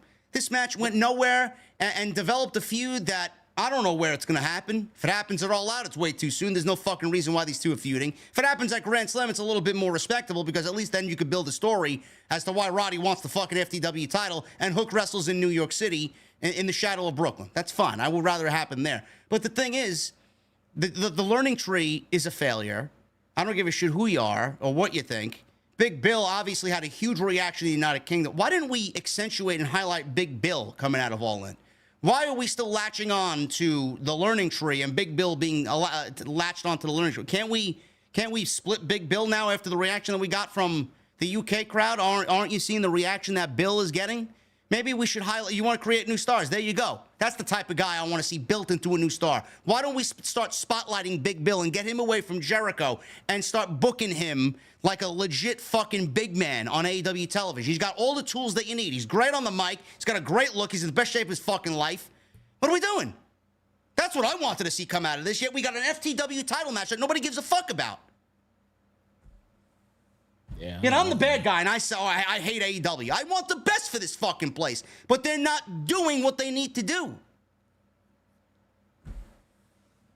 I don't know. They really don't need that fucking title, man. They really don't. Hook walking around with that title, it literally looks like a nepotism title. It's like a title his dad gave him. Yeah. It's not needed. And when somebody beats him for it, then you're just carrying around Hook and Taz's title. It's not needed. I don't know. Not needed. There are plenty of there's plenty of mid-card titles that Hook can be striving for. I don't know when Hook's contract's up, but if I'm Hook, I am seriously considering sitting down with my father and saying, "Pops, I think I'm going to make the jump to WWE." Guys, everyone can't go to fucking NXT. Every time you don't like something being done with the guy here, everyone, you in the chat, they all want to send him to NXT. Hook is dead in AEW. Dead. You think he's dead? Where's he going? He has, God, the sky's the fucking limit. He's like 5 years old. I said this on TNT last night. I would love if they retire that title, start rebuilding that tag team division. When Samoa Joe gets back on television, put Joe and Hook in that tag team division as a tag team. That would be great. That would be fucking legit. He learned more with Joe than he ever did in 9 months with Chris Jericho. All right. Everybody go to NXT. Bro, by the time Hook even gets to NXT, man, there's going to be another 6 or 7 call-ups. They replenish talent all the time, man. I saw people want to put Danny Garcia in NXT. People want to put Hook in NXT. Starks. Everybody, let's just send them all to NXT. Why not? Yeah, it makes sense. Why not? I don't see anything wrong with it. There's nothing wrong with that. There you go. Mercedes. She's backstage hosting a party for another successful TBS championship win. Everybody shit on Britt Baker and Mercedes, Jesse. Yeah. Oh, hey. I put a video out the other day. That's a nice segue. I gave you a nice 3-second silence there to say what you got to say. See? There you go. I take care of you. Appreciate that. Guys, I gave my thoughts about this whole Britt Baker heat situation that she's getting on social media about her match at All In. I don't think... Okay. Hi, Britt. It's going to sound like... I'm not defending the match. The match was fucking bad, okay? The match was not great. It could have been better. It should have been better. But at the same time, I don't think the heat that she got was fucking well warranted, and I went into great detail about it. Go check out the video on my channel, please. It's actually doing fairly well. Could be my first 10,000K video there, bro. See? There you go. I don't know why you don't make content like that more often. Yeah, me either. I'm gonna stick to it. You know, Britt, honestly, Britt didn't wrestle any differently than we remember. Yeah. It wasn't even... Listen. It's a mixture of everybody's fault. I'm going to be blunt and honest with you. It's Mercedes' fault. It's Britt's fault. I don't know what the fuck happened there. There's just... Chemistry. 2 ships crossing in the night, bro. I mean, That's all it was. No chemistry. There was no story. The suspension hurt the feud. You know, Mercedes isn't lighting the world on fire over here. You know, people have a lot of critiques about what she's doing. A lot of things were off. But if you're going to go in there and solely focus on Brit's in-ring ability, believe it or not, Brit was at one point, I'm no pro wrestler, but Brit was not good at what she did. This was like year 1, year 2. Brit was just barely getting by. Jesse and I have documented this over the year. Brit has significantly gotten better from where she was. Yes. Brit didn't wrestle any differently than the way Brit wrestles. So for everybody calling her out on her wrestling ability, she hit all her signature spots. She did a huge, risky, high top rope move on Mercedes with a big body slam off the top rope. I mean, what did you want from her? The fact of the matter is the fucking crowd was dead after watching Ospreay and MJF. Yeah. The feud was dead coming in. Nobody gave a shit. Like, there were so many other things to focus in on as to why the match was bad, and everybody focused on Brit's in-ring ability. Why? That wasn't even the issue. Yeah. See, she just came off of a major medical issue, not to mention her injury as well. She has never worked with Moné before in front of a live crowd. There are so many moving parts here that could have made this match not great. And it seems like they all came together. But, oh my God, man, people act like Eva Marie was out there. For the love of God. I'm not saying the match was good. All I'm saying is that it was not as bad as everyone has made it out to be. It wasn't that fucking bad. Nobody will remember. Just put it this way. Nobody will remember it after Sunday. Yeah. And that's sad. It's not a good match. With the two names that they are in that division, nobody will remember it. That's sad. Yeah. Yeah, it should have been more. Look, bottom line was it should have been a better match. On paper, this was the match everyone wanted. Everyone was talking about Britt Baker facing Mercedes Moné when she came back and everything else, and it was something everyone wanted to see, and it just didn't pan out the way that we hoped it did, and it seems that they want to focus all of the blame on one person, and that is what I'm calling out in that video. I mean, it takes two to tango. They had no chemistry. She's been out for a while. So many things could have contributed to that match, be the suspension. And they all want to say, oh, it's because just Brit sucks. I'm like, no, she doesn't. And that's not the reason why, the sole reason why. I mean, it's just the stars didn't align. Who's to say these women won't put on another fucking match and kill it next time? Who knows? I don't know. I got my point of view. Brit's just wrestling half-hearted to me. I don't know what it is. I don't know if she wants to be there. Yeah. You know, I just feel like she's wrestling half-hearted. Her heart is not completely in it. Glad she's back. I'm glad she's in good health again. I just feel like she's moved on from what AEW used to be, and AEW's moved on from her, and there's nothing wrong with that. If you need to find somewhere else to go work, potentially, then go do that. Jesse and I will support you 100%. But I just feel like she's not putting everything that she loves into this anymore. I could be wrong, but that's just from the vibe that I get. Yeah. It was an odd flip-flop. Every match the few matches that Mercedes did have in AEW, everyone said that they sucked. And then Mercedes sucked. And his gimmick was washed. And it was terrible. That's not true. The match with Stephanie Vaquer was very good. Yeah, and they said that Stephanie carried her. And the match with Willow was very good. Give me a fucking break. Come on now. That's what and then right away, snap of a fucking finger, now it's all Brit. And Mercedes had to carry Brit. And Mercedes is so great. Mercedes is great. But not too long ago, you were telling me that she sucked. Which one was it? I don't know. Reminded me of those Mercedes-Alexa Bliss matches where Mercedes had to try and carry Alexa Bliss all those times, too, because Alexa's not a good wrestler at all. Brit's better than Alexa. Oh, boy. Yeah, she is. But don't get them started, bro. Whatever. I'm only speaking my piece here. So she's backstage. She talked about the TBS Championship win. Private Party showed up. They talked about Moné's New Japan Strong Women's Championship match against Momo Watanabe. Did I pronounce that right? What? Who? Momo? You know Momo, right? You're a big fan of Momo. Yeah, I got a poster right here, man. Yeah, Momo. Yeah. At New Japan Pro Wrestling Capital Collision this Friday. Oh man, I won't be watching. Private Party attempted to hit on Moné. And one of them, I think it was Mark Quinn, who tried to hit on Moné. Good for him. He's got good taste. Okada appeared. Moné then looked over at Okada-san, and she asked how to say "bye, bitch" in Japanese. And then Okada whispered in her ear, and Moné said, "Sayonara, bitches." And then they leave, and Okada is dancing Moné's dance, and I'm like, what the fuck am I watching here, man? Listen, man, his comedic timing is fucking great. For everybody that thinks Okada is a shell of himself, he's not the New Japan Okada. I love this Okada. I don't know what you guys are thinking, but I love this Okada because when that bell rings, you're going to get the New Japan Okada. I can see legit New Japan Pro Wrestling fans or Japanese wrestling fans tuning in and seeing Okada and shaking their heads. I could see that. I could see them calling him an Americanized Okada. I can see that all the way. I mean, well, those people look at wrestling different than us American fans look at pro wrestling. Now, not even that. It's just not the Okada that they've grown to love. It's all right. That's like watching Roman Reigns go to New Japan and then put on a comedy stick.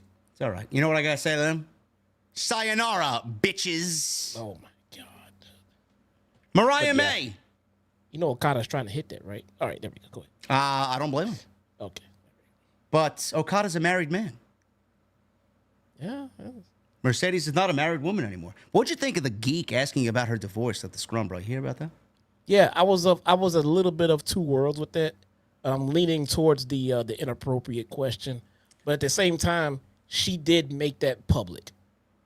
She made that public information, and it's not like this reporter's going to have another shot to ask her this question at a different time.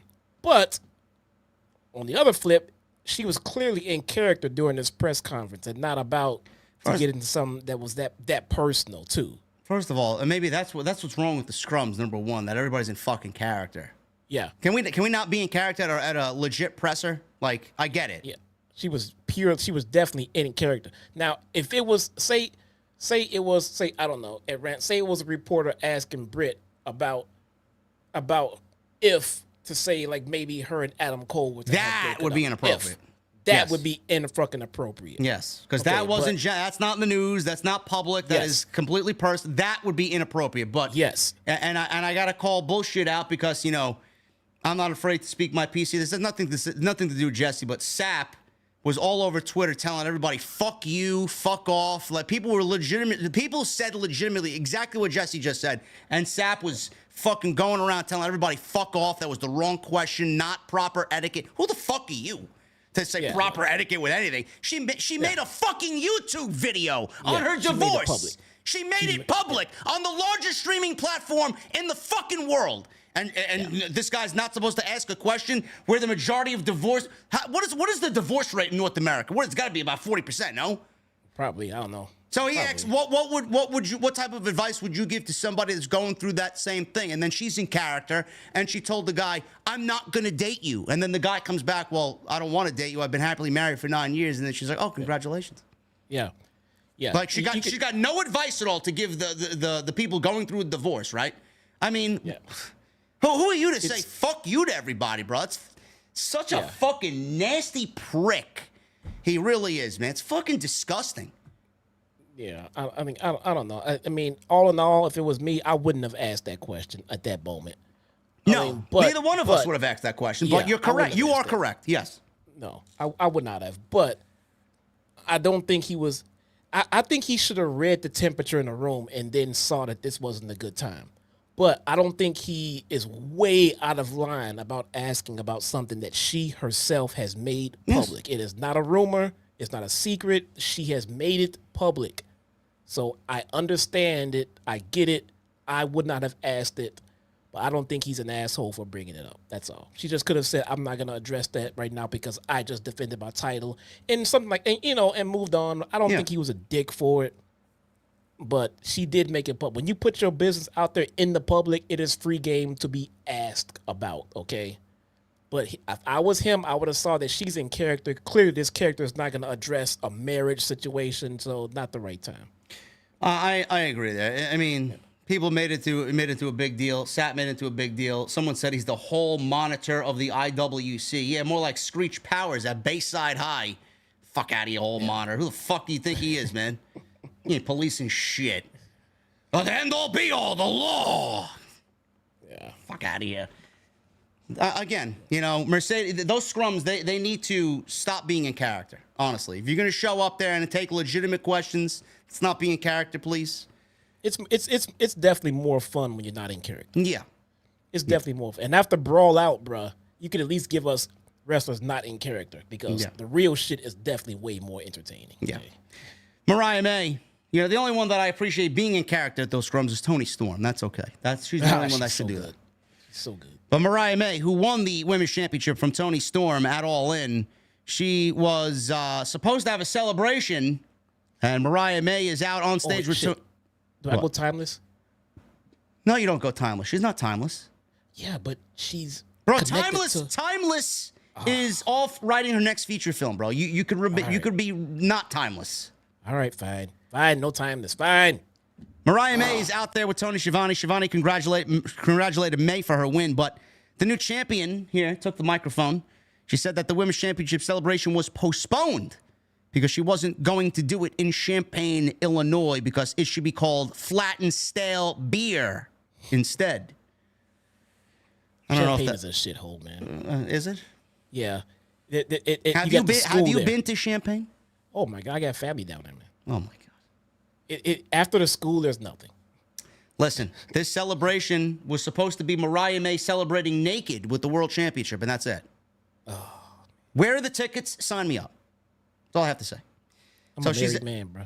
She's out there. May said that the women of this town desperately needed some glamour and that she can provide just that. May said that she was about to take off her robe and show everyone what they wanted, but she took off her robe and she had the Women's World Championship around her waist. She was wearing this nice lacy black lingerie-looking thing with a black skirt, and that was it. I was watching this segment. My screen was right here, and I was on my phone. I was probably texting you, as a matter of fact. And then when she said she was gonna get ready to show the world, I just did a. She's very nice to look at. That's all I'll say. Very nice outfit underneath. Yes, I like it. It's my type of style. Okay. Mariah May. I don't know who she feuds with next, but Tony is not going to be around for the foreseeable future, at least for a little bit. No, she's taking time. I don't know. I think so. No. She deserves it, doesn't she? Yeah, but we can't afford that right now. I know. Whatever. Remarks from Grizzled Young Veterans. They aired a video of them talking about their return to AEW, or I guess their debut. This is their official debut at All In, and they were confronted by the Bucks. GYV said that they were here to stay in AEW, and they're coming for those tag team championships. So the Bucks needed to grit their teeth when they saw GYV coming. And then we get an announcement that GYV is wrestling on Rampage and wrestling the Outrunners on Friday night. Why can't we get them on an actual show that people watch? Can we get these guys wrestling next week on Collision? Or not Collision. Nobody watches that either. Dynamite? I guess you got to get them some momentum first. Yeah, we got this new tag team coming in. Let's put them on Rampage. I'm going to be honest, man. I didn't even realize they were fucking new. I for some reason, I thought they were a part of the show just on ROH or something. We got a high package about Konosuke Takeshita's run in the G1 Climax. We saw a graphic for a return of Takeshita on Rampage. He's wrestling Leo Rush, Commander, and Beast Mortos. Man, oh man, Tony. What were you drinking on the flight back from London, bro? Holy shit. Who the fuck cares? Why? Who cares? I thought he was in the Callis family. I thought the Don Callis family was doing big shit on Dynamite. Bro, the Beast Mortos. Tony's got some problems, man. He's got problems. He's got issues. He's not right. I mean, I heard Rosemary is on fucking NXT, man. Yeah. Takeshita should be he should be feuding over the international championship, or maybe the continental title, one or the other, right? Okada's got nothing going on, man. What are we doing there? Okada's busy, bro. Hanging out and catering with fucking Mercedes. Man. I would rather be in catering if Mercedes is there too. Yes, absolutely. Garbage. Nobody's watching that match. I guess, how many sickos are going to tune in for that one, man? 150, 160,000 maybe? Sure. Ricochet. He went one-on-one with Kyle Fletcher. This was Ricochet's Dynamite debut as he made his in-ring debut in the Gauntlet match at All In. I enjoyed this. They didn't, I think a lot of people were thinking Ricochet was going to just fucking have this breakout party, Jesse, where he left WWE. He's going to be doing fucking death-defying acts on AEW Dynamite the first night. This was basically an extension of Ricochet from what we saw in WWE, man. I didn't really see anything out of the ordinary. I didn't really see anything too crazy here, but it was a great pro wrestling match. And Kyle Fletcher was the right guy to get Ricochet in the ring with for his in-ring debut on Dynamite. I'm going to be honest here, man. Go ahead. It seriously felt like, I was excited to see the entrance. I was excited to see the pop, or lack thereof. And once the bell rang, if you've seen one Ricochet match, you've seen them all. That was the problem with this, yes. And it was a Ricochet match. Was it bad? Was it bad? No, because Ricochet is fucking awesome. He's never bad. But every match that I've tuned into to see Ricochet do over the last, I don't know how many years on WWE, and it was a Ricochet match. It was nothing exciting, man. Yeah. It was just there. It was fine. Yeah. I enjoyed it. I thought it was a good in-ring debut for Dynamite for Ricochet. But if you've seen, like Jesse said, if you've seen one WWE Ricochet match, you didn't really miss much of anything here at all. It is what it is. Not until they get him in the ring with Will Ospreay, which is what everyone's looking forward to. Yep.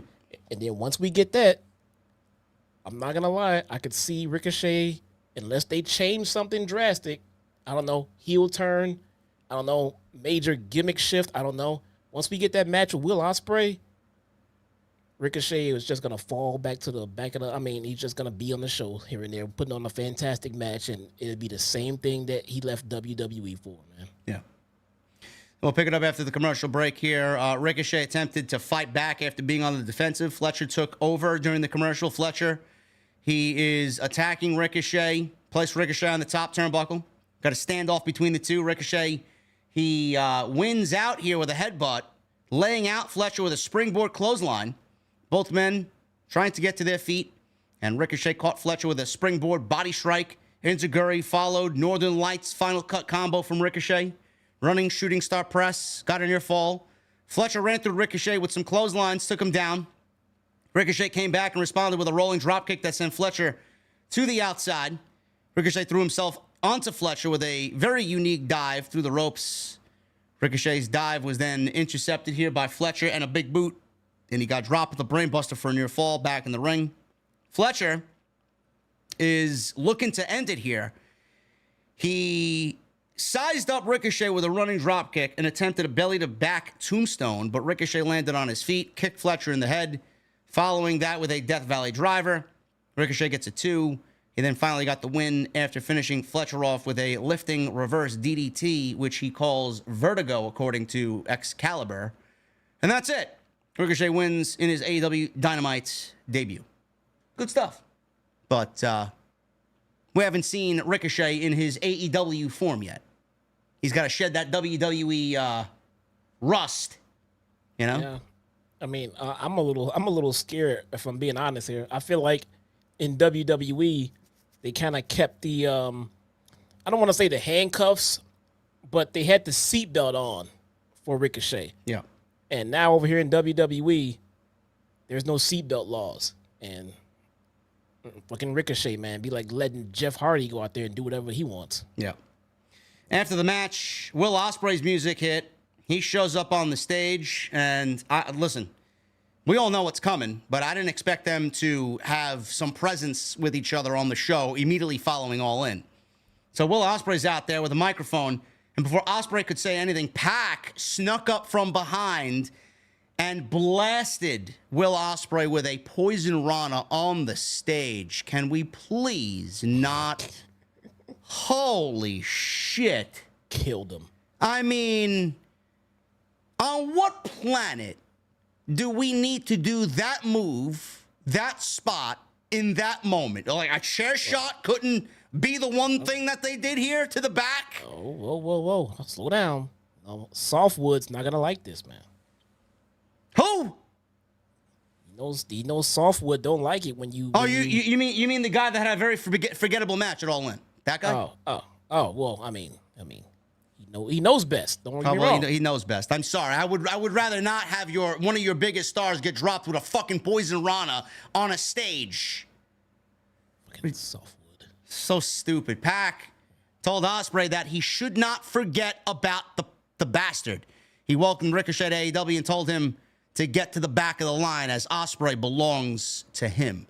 I actually thought this made perfect sense. Like, they obviously teased that we're going to get the Ricochet and Ospreay match at some point. And, I mean, it's a very predictable outcome that Ospreay's going to beat Pac at All Out. Should be a banger match, but a very predictable ending. But I like the fact that Pac is asserting, hey, I get it. You guys want a match, but I got a match coming up at All Out. You don't overlook me for this fucking WWE rookie over here, right? He's a newbie here. Come on. So I like the fact that they actually played into this. And then Pac actually looked at Ricochet. So I'm imagining we're getting that match at some point as well. After many of us called for it to happen at All In.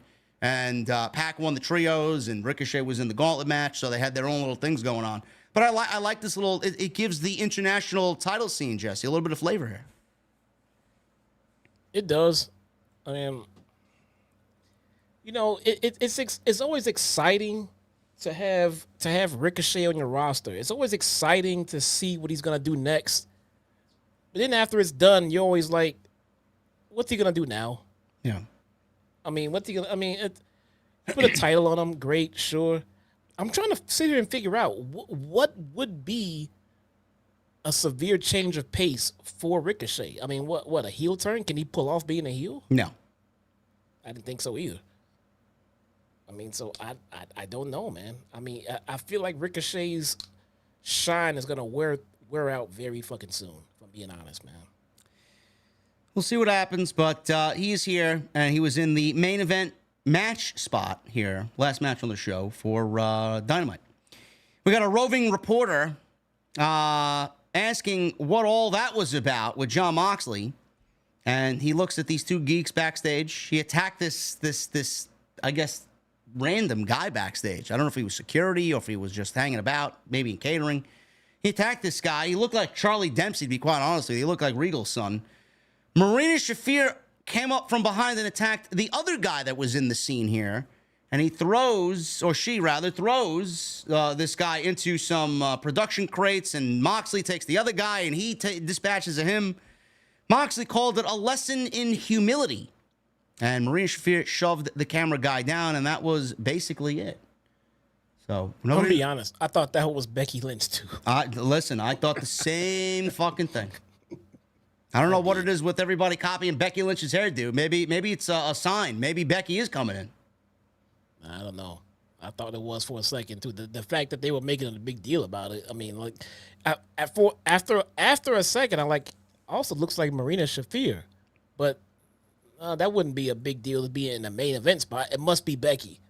Then she turned all the way around like, oh shit, it is Marina Shafir. Okay.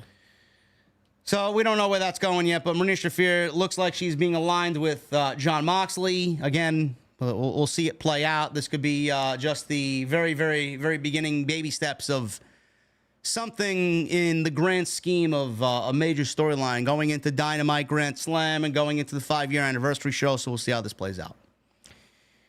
Bryan Danielson, he makes his way out to the ring. He's out there. He's smiling. World title around his waist. It looks great on him. There was a sign in the crowd that says, AEW Eco Belt. They want Bryan to bring an AEW style Eco Belt to AEW. That'd be no. He's gotta be a heel for that though. Yeah. So he entered the ring and he said he tried and failed time after time, but he's finally AEW champion. He said he won in front of over 50,000 fans. He said his daughter told him, "Daddy, this was the best day of my life." He said she went on a Peppa Pig double-decker bus earlier in the day, which might have helped out the family. He says when he got to the back, his peers were congratulating him, and it was the most favorite moment of his entire career. "Thank you, Bryan," fans start chanting. He says he needs neck surgery sooner rather than later, and his family is ready for him to come home. He says he's had a lot to think about since Sunday. He thanked those who started AEW. Said AEW is awesome. If you guys are in attendance here tonight, you think AEW is awesome. He says he has loved pro wrestling his entire life, and the existence of AEW has made pro wrestling better and made his life better. He says he realized it's probably time for him to go home, but not yet. He says he will not retire as AEW champion. He says he will fight as hard as he's ever for the championship as much as he can. He says as soon as he loses the belt, his full-time career is over. But that's not going to be anytime soon because I have still a lot of heads to kick in. He said it's a pretty big statement. Yeah. It's a pretty big statement right there. Yeah. He says it all out in Chicago. He's got a young, hungry locker room, and he's been in this locker room for quite some time, and he's got an AEW title to defend. He says it's first come, first serve. So the big screen all of a sudden shows Jack Perry. I expected Christian Cage to come on out, but fuck me. Jack Perry is sitting in a chair with the TNT title belt around his waist. Said nobody wanted him back in AEW, so he has to create his own future. He says he punched Tony Khan, destroyed Kenny Omega, won the TNT title, and buried Darby Allin. He says the only time they've ever stood across from each other was after he was set on fire and he beat him at Anarchy in the Arena. He says his goal is to retire Bryan Danielson and become the AEW World Champion. He said Danielson's future is behind him. Perry then attacked Danielson live in the ring. And that's the way Dynamite went off the air, with Jack Perry holding up both the TNT title and the AEW World Championship, as the World Champion was laid out to close the show. I have a very logical question that may have gone over everybody's heads. How did Jack Perry know that Bryan Danielson was going to issue an open challenge? He had the video already queued up, and then he shows up in the arena? Like, who knew what Danielson was going to go out there and say? Right? Maybe it was on the run sheet. I'm trying, man. You got to have a run sheet. Bryan issues open challenge on the run sheet, and Jack Perry's like, all right, you know what? Out of everybody in his locker room, I'm going to answer the open challenge, man. He's friends with the Bucks. They put him at the top of the list. I guess. Whew. Okay. Listen. You almost got me there. Listen. But this is the last thing we'll talk about, then we'll get to the Super Chats. I'm going to be honest with you guys. I immediately wanted to shit on this. I'm like, this is fucking boring. Like, who cares about Jack Perry and the AEW title? Who cares? Like, nobody wants to see that. But I got to think, and there's two things that stand out here. Three things, actually, that stand out. I'm sure Jesse's going to agree with some of these. The Anarchy in the Arena match. We all know what happened there. Jack Perry pinned Bryan Danielson, okay? Right. Bryan knows that. Bryan knows that. He looked back at that, and Bryan probably went to Tony Khan and said, hey, let's make sense of this. This guy pinned me. I'm the world champion now. I want to work with the young kids. If I'm going to be the world champion for this extended period of time, I want to work with the young kids. Let me work with Jack Perry. He beat me already. He's got a pinfall of me. Let's do it. So it's probably more so Bryan than Tony Khan wanting this match. So Bryan, whatever he wants, he's going to get. Tony Khan's not going to say no. Number two, I think for All Out and the fact that we only have 2 weeks of build, this is an innocent enough match for Bryan to get into get out of All In, go into All Out, and not really put so much emphasis on story, because how much story can there really be going into a show that's been built over 2 weeks? So that's number two. Number three, Jack Perry, Chicago. You know who he feuded with that lives in Chicago. Jack Perry in Chicago at All Out for the AEW World Championship. I'm already anticipating mega amounts of heat. that's going to take this match that you might not be interested in, Jesse. Not saying you specifically, but these people here. The heat is going to make this match a spectacle. And that, to me, is the most intriguing aspect of this match. At the end of the day, I wanted to shit on it. I'm not. I think it's a cool match for 2 weeks. And the heat in Chicago is going to be tremendous. It is going to be absolutely tremendous.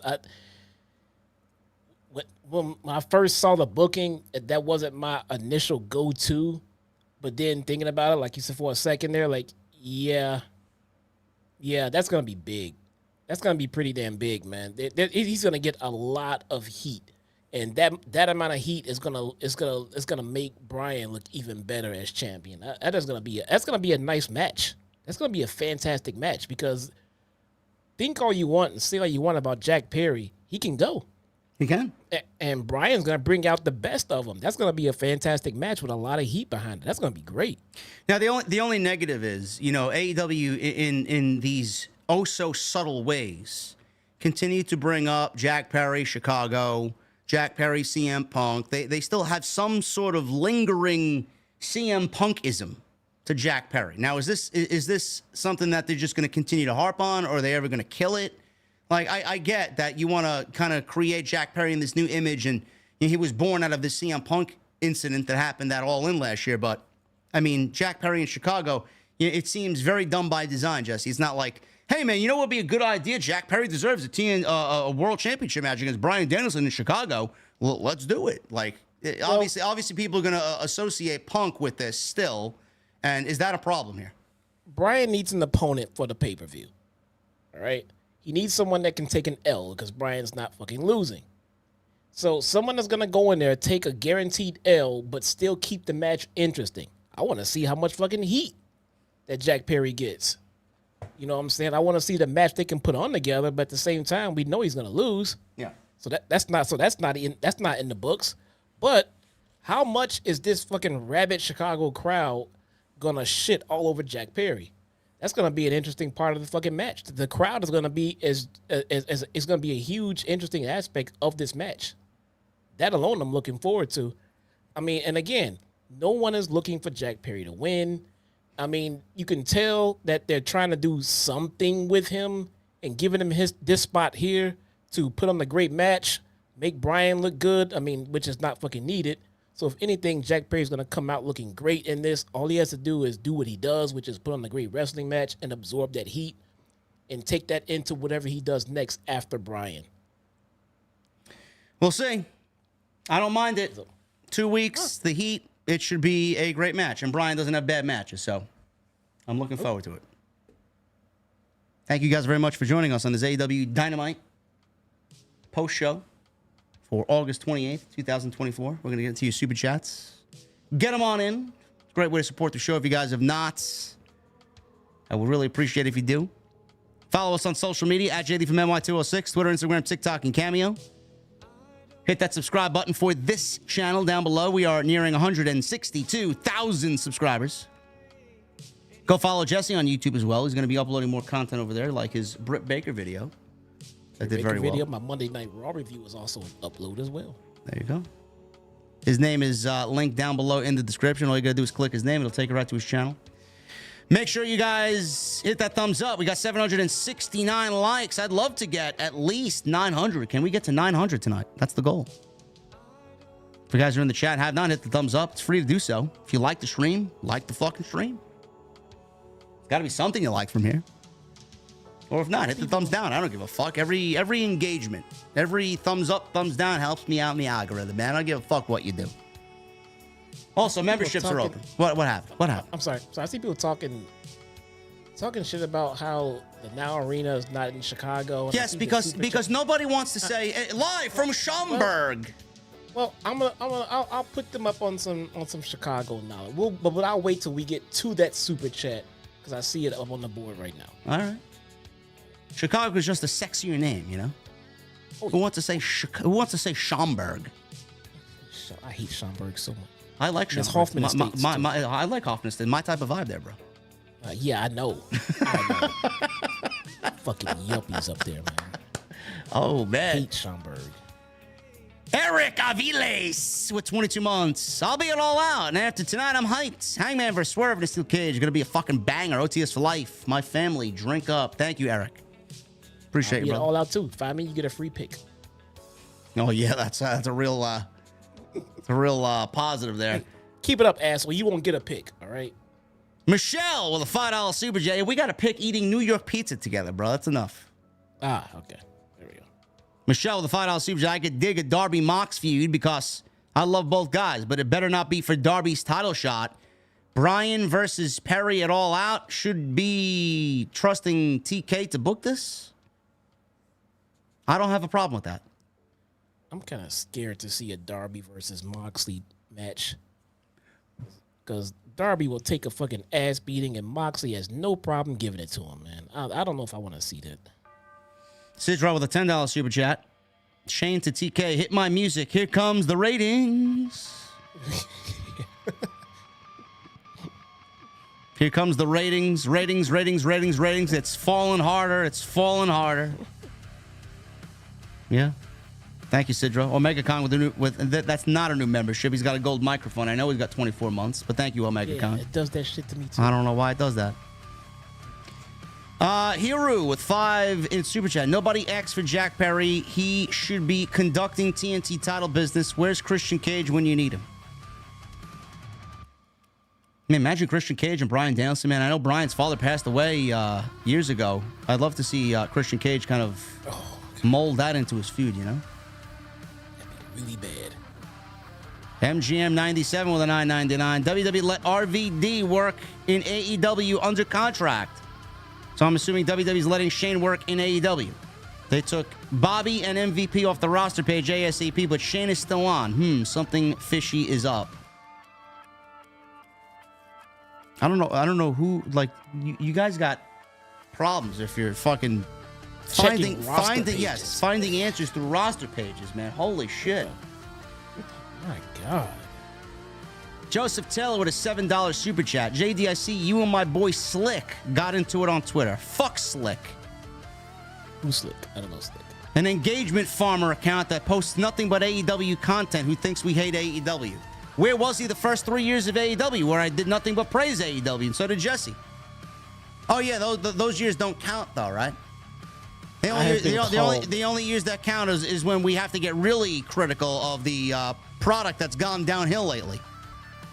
I can only imagine what you go through, because I've been called an AEW shill and a WWE shill literally in the same day. Probably in the same thread on fucking Twitter. So, I mean, seriously, man. If you say anything at all that an actual shill does not like, then they call you a fucking shill. They don't know what the fuck they're talking about. No, they don't. They have no fucking clue on anything. Another guy who takes us out of context. Fuck Slick. Clearly they don't watch. Look, I'm not saying you have to. I'm not saying everyone has to watch everything we do. But that being said, you can't call somebody something and you don't have the full context of what they have been doing and saying over the last few fucking years. His abusive father has asked him for rent money, being that he's living in his mother's basement. So he figured he'd start a Twitter account with a blue check mark and engagement farm for fucking scraps from Elon. Here you go, Dad. Please stop telling me to clean my room. Jeez. I went to summer school this year. I don't need any more bullshit from you. Fuck off. Joseph Taylor with a $7 super chat. Thank you, brother. I see you talking shit on social media as well, Joseph Taylor. Let me find out. I gotta bench you here, brother. I see a Joseph Taylor in those threads. I wonder if that's you. But then you're here donating $7, man. You think I don't have eyes everywhere? I do. Oh, boy. All effing some with a $5 super chat. Z. That Mercedes Moné segment was like a plain Hershey's chocolate bar, a cringy, boring snooze fest of a slumber party without the music. Listen, bro, if Mercedes is at the party, it's not a snooze fest. Sounds like he called her straight missionary. Yeah, no. I can't see Mercedes being that plain. No, Sorry. And what's wrong? What's wrong? Listen, man. As long as it's not milk chocolate, I prefer a dark chocolate myself. Okay. Yeah. Jason Barker with a $10 super chat. I would think that Tomohiro Ishii and Roderick Strong would be on the same page because they're both neck strong. Just kidding. I don't care about Ishii, the conglomeration, or the learning tree. Good. Neither do I. Somebody close that damn forbidden door, please. Close it. I don't know what the fuck it's doing open. Close it. All effing some with a $5 super chat. Mariah May. Mariah. Well, only in my dreams, of course. But my goodness, she was smoking hot tonight. She always is. She's a beautiful woman. Ben Callanan with a 5 months. Hey, JD and Jesse, I'm excited to attend my first AEW event when they come to Australia, mate, in 2025. Hope it's a good show. Love listening to you guys, OTS. Hey. I will not be there. Oh, I'm not going that one. I am going to Texas, though. You want to go to Texas, man? I might go to Texas. Yeah, I'm thinking about going to Texas next year, man. I got to find a B&B where I could do podcast business for the week. I'll be down there for the week, maybe. I don't know. It's in Houston, right? Arlington. Outside Dallas. Oh, by Dallas. Okay. Yeah. Say we got Ross in Houston, man. Oh yeah. Oh yeah. Yeah, maybe we'll book a podcast studio. I don't know. Make him put us up. Floyd with a $5 super chat. Billy, by the way, thank you for the $100 bomb, brother. Hopefully you are feeling much better, man. Hopefully you're in good spirits. We love having you here. Floyd. The $5 super chat. WWE is still riding the wave of the Bloodline story. It's the only thing that's separating WWE from AEW. Bloodline story still has legs, man. Yeah, the thing is, Floyd, the storyline has years and years of equity and more years and years that haven't even happened yet. So, I mean, it is what it is. By the time it's all over, it's going to be the greatest storyline in the history of pro wrestling, and it's going to trump the NWO storyline. Kid Revos with a $10 super chat. Garcia has had several pushes, and he doesn't get over. Rather, a Ricky, Wardlow, Yuta, and Hook, who've become white hot and have cooled off. TK forces pushes on the wrong people. Yeah, Ricky's as good as gone. Wardlow's as good as gone. Wardlow may be hurt. We don't really know. Nobody really reported that he's hurt. So, if he's hurt, it can't be that serious because nobody really reported on it. Yuta is boring. And Hook, I mean, so much promise there, but FTW title got to go. Eclipse with a $20 super chat. Gentlemen, thank you for great OTS. I had to put my 20-year-old cat, rescue cat, down today. Flora Dora was a wonderful cat for my disabled parents. Rescue animals when you can. Keep up the great work, OTS for life. Eclipse, I'm very sorry to hear that, brother. I am still struggling with the fact that Bacardi's not here anymore, but I got Sassy and her babies upstairs, man. They're helping little by little every day. Ryan Armstrong with a $2 super chat. Remember, WWE had title changes during pre-shows. That's good for Vince. Nobody watched their pre-shows because they were fucking terrible. Yeah, all those title changes on the pre-shows. Nobody remembers. All garbage titles that no one cared about. Yeah, Cruiserweight title. Yeah, sure thing. 24/7 title. Great. Gary Sphere with a $5 super chat. Danny Garcia and Sami Zayn are basically the same. All fire, passion, and wrestling ability. Not all about looks. Let's give the guy a chance. Sami Zayn is much larger than Danny Garcia. Not much larger, but he's larger. Much larger. What? He's bigger than Danny Garcia. Come on now. Heavier. I mean, fine. Sammy's not necessarily cut to shit himself. No, he's not. No, he's not shredded. No, but they don't have the same body type. No.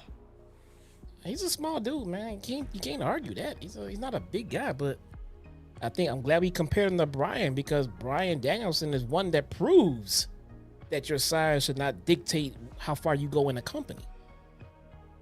Twisted. 30 months. Man, let's hope this AEW wave keeps on coming. Love the show tonight. Great job, JD and Jesse. It was all right. I mean, could it have been a better aftermath show? Yeah, sure.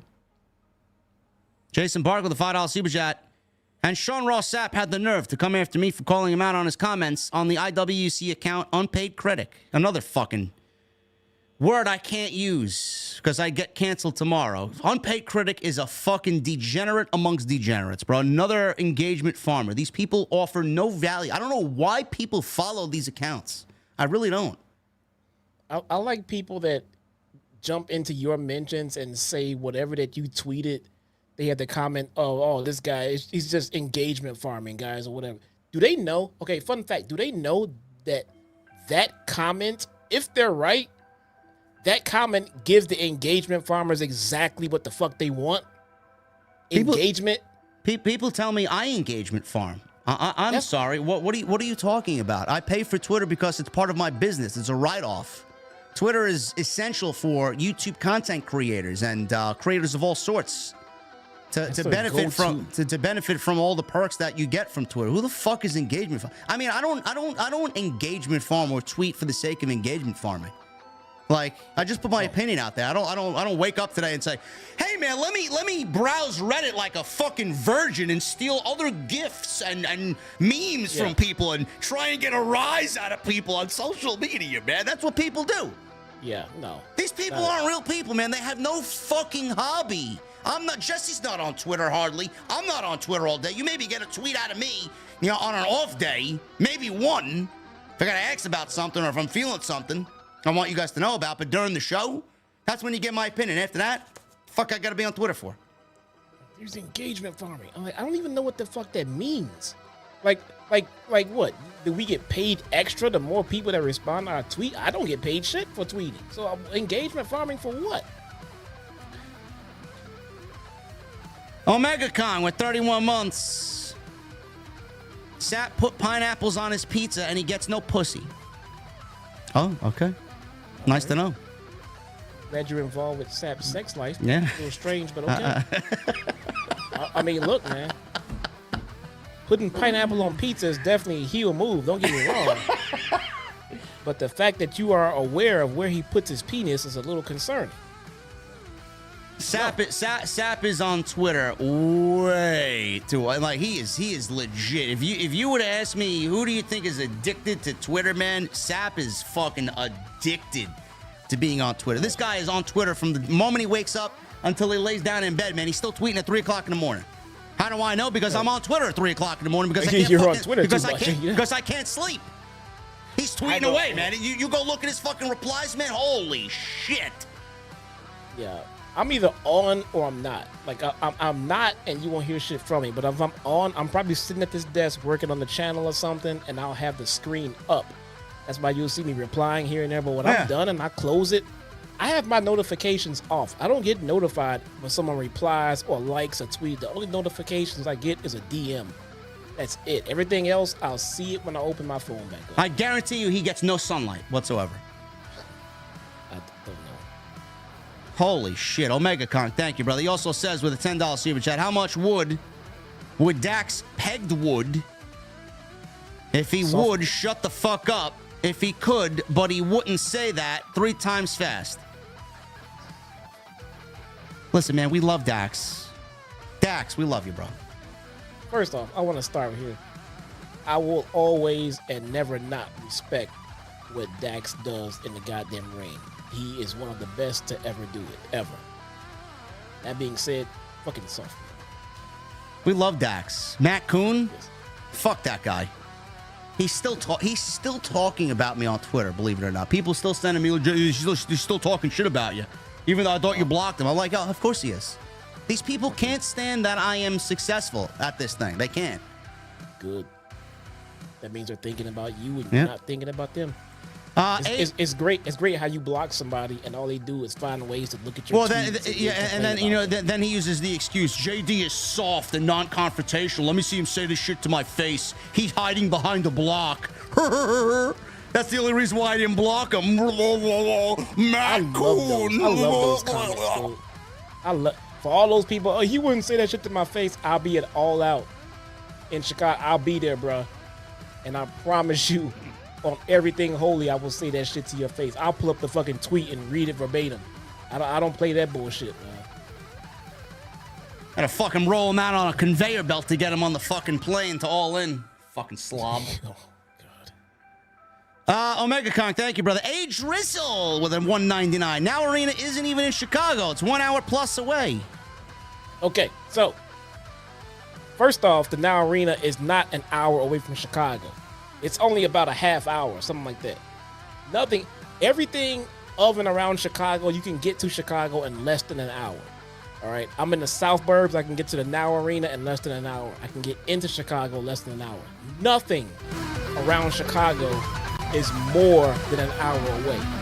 And I actually looked at it's less than an hour. It's about a half hour, some shit like that. And second off, the Allstate Arena is not in Chicago, but it's always called Chicago. It's considered Chicago to Chicagoans. It's considered Chicago. So if someone not literally living in Chicago goes out to California or some shit and they say, where you from? You say Chicago. Oh, me too. What part? Oh, okay. Schaumburg. Like, oh, okay. It's Chicago. Now, to locals who live here, yes, we will get into the debate if you physically live in Chicago. There's a debate of where you physically live and a debate of where you were born. That's why I give Punk shit, because Punk was not born in Chicago. He was born at Christ, which is in Oak Lawn. It's about 45 seconds away from Chicago, but goddamn it, it's not Chicago. So it's all Chicago to people on the outside. On the inside, that's when it matters. And the Now Arena is not that far. It's not an hour plus away. It's about a half hour. Thank you for the geographical lesson, bro. I appreciate you, man. Chicago, man. I gotta shout out my guy in the chat, man. Jay Melvin. I'm telling you, man, that's how it goes. Is Chicago man. Is Chicago as bad as they say it is? It depends on where you are. Yeah, we're gonna go. Matt Coon is forever gonna be known on this channel, man. When we reference him, he's gonna be known by Jay Melvin's name, man. Fat Goon. Oh my god. Oh my god. Oh man, love it, man. You guys are great, man. Is Chicago as bad as it? The bad parts are that bad. Is all of Chicago like that? No. There's this parts. It has its parts. If you buy the United Center, and JD can attest to this, you buy the United Center, one half of the United Center is great. The other half, you do not want to be caught in that motherfucker at night, depending on what direction you're walking in. So the United Center is literally at the dividing line on the west side over there. I did not feel safe there, bro. No. Even in the day, I didn't feel safe. And no. It depends on where you are. If you go to the nice parts, Chicago is fucking lovely. Nothing like it. If you're on the wrong side of town, then yes, that part could be as bad as they say it is. Yes. A Drizzle, thank you, brother. ACW with a $5 super chat. Just got home from seeing Alice Cooper and Rob Zombie live. It was awesome. Is Alice Cooper still performing, man? Jesus fucking Christ, retire, man. Wow. You look like a bag of bones. Wow. Rob Zombie still performing too. One of my first ever album, man, as a young teen. First album I bought was Rob Zombie's Hellbilly Deluxe. I thought, is he still making movies? I don't know. He's a fantastic fucking movie producer, man. I love this horror movies, man. Sinister with the new membership. Thank you, brother. A Drizzle with a $1.99 from 55K to 1,300. WWE does better builds for debut. Yeah, it's a little bizarre that we have 55,000 and then we get 1,300 tonight for Dynamite, man. That was that crowd was fucking lame tonight. Part of Chicago, the Chicago PD, Ed and Fire take place. They film that shit all over the city, bro.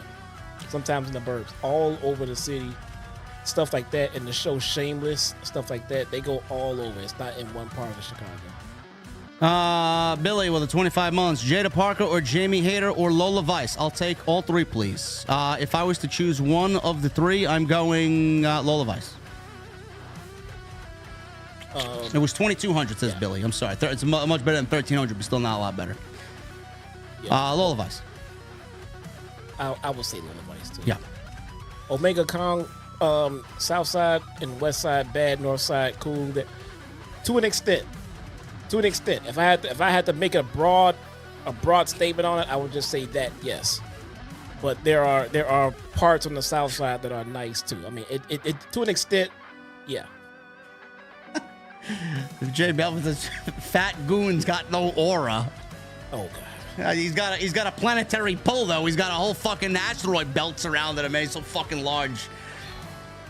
Gavin Deeth with a $5 super jack. Get rid of 2 paperweight titles and put Hook against Lee Moriarty for a couple of months to kickstart a Max division, Timu version of the X division. Gavin, get the fuck out of here, bro. Come on. They don't need No any more titles. divisions. Yeah, no, stop. Don Parker with a $5 super chat. I'm just giving you both a shout out. Always enjoy the Wednesday night show and the realistic perspective of AEW. Yes, we got the best post show in the game when it comes to AEW, and it's not even fucking close. For all the AEW shills on the Fightful side, nobody's watching them. You know where they are? They're right here. I wonder why, because we're real. Lewis with a 2. Hendry on NXT is more entertaining than Dynamite. I hope they give Joe Hendry the NXT title on Sunday. I'll be watching. I may even cover the fucking show. Honestly. Joe Hendry's great, man. When I was covering TNA, I was all about Joe Hendry, man. He's fucking great. Hope he wins. I may cover it. I'll let you guys know. Mundo with a $5 super chat. Hello from Fort Worth, Texas. You guys are invited to come to the... you guys are invited to the Carne Asada if y'all decide to come down here next year. What the hell is the Carne Asada? Is that a place? I don't know. I just thought that was steak. Me too. That's a place? I don't know. Sidro with a $2 super chat. SRS equals what a sap of shit. Hashtag go touch grass. Bro, I am not a part of this sap hate. I don't even think sap has a front lawn, bro. Or this coon guy you guys are just ragging on. Fat not Goon? a part of this. Bro, his name is Fat Goon, bro. Come on, you got to get it right. Adam Hernandez with a $20 super chat. I've been watching PWT with Phil Marks these past months. Praises you whenever he comes across you. He said he would want you on. Do you know about him? If so, how do you feel about him and the channel? PWT. I have no problem with the way that they present themselves. They have had not so flattering things to say about me when they thought I was an AEW elitist or I hated AEW, one or the other. I can't even fucking keep track anymore. But all of a sudden, now that they see me kind of saying the shit that these other engagement accounts and these other journalists are not saying, you know, I like the respect. Pro Wrestling Tees? No, it's a channel. It's a podcast.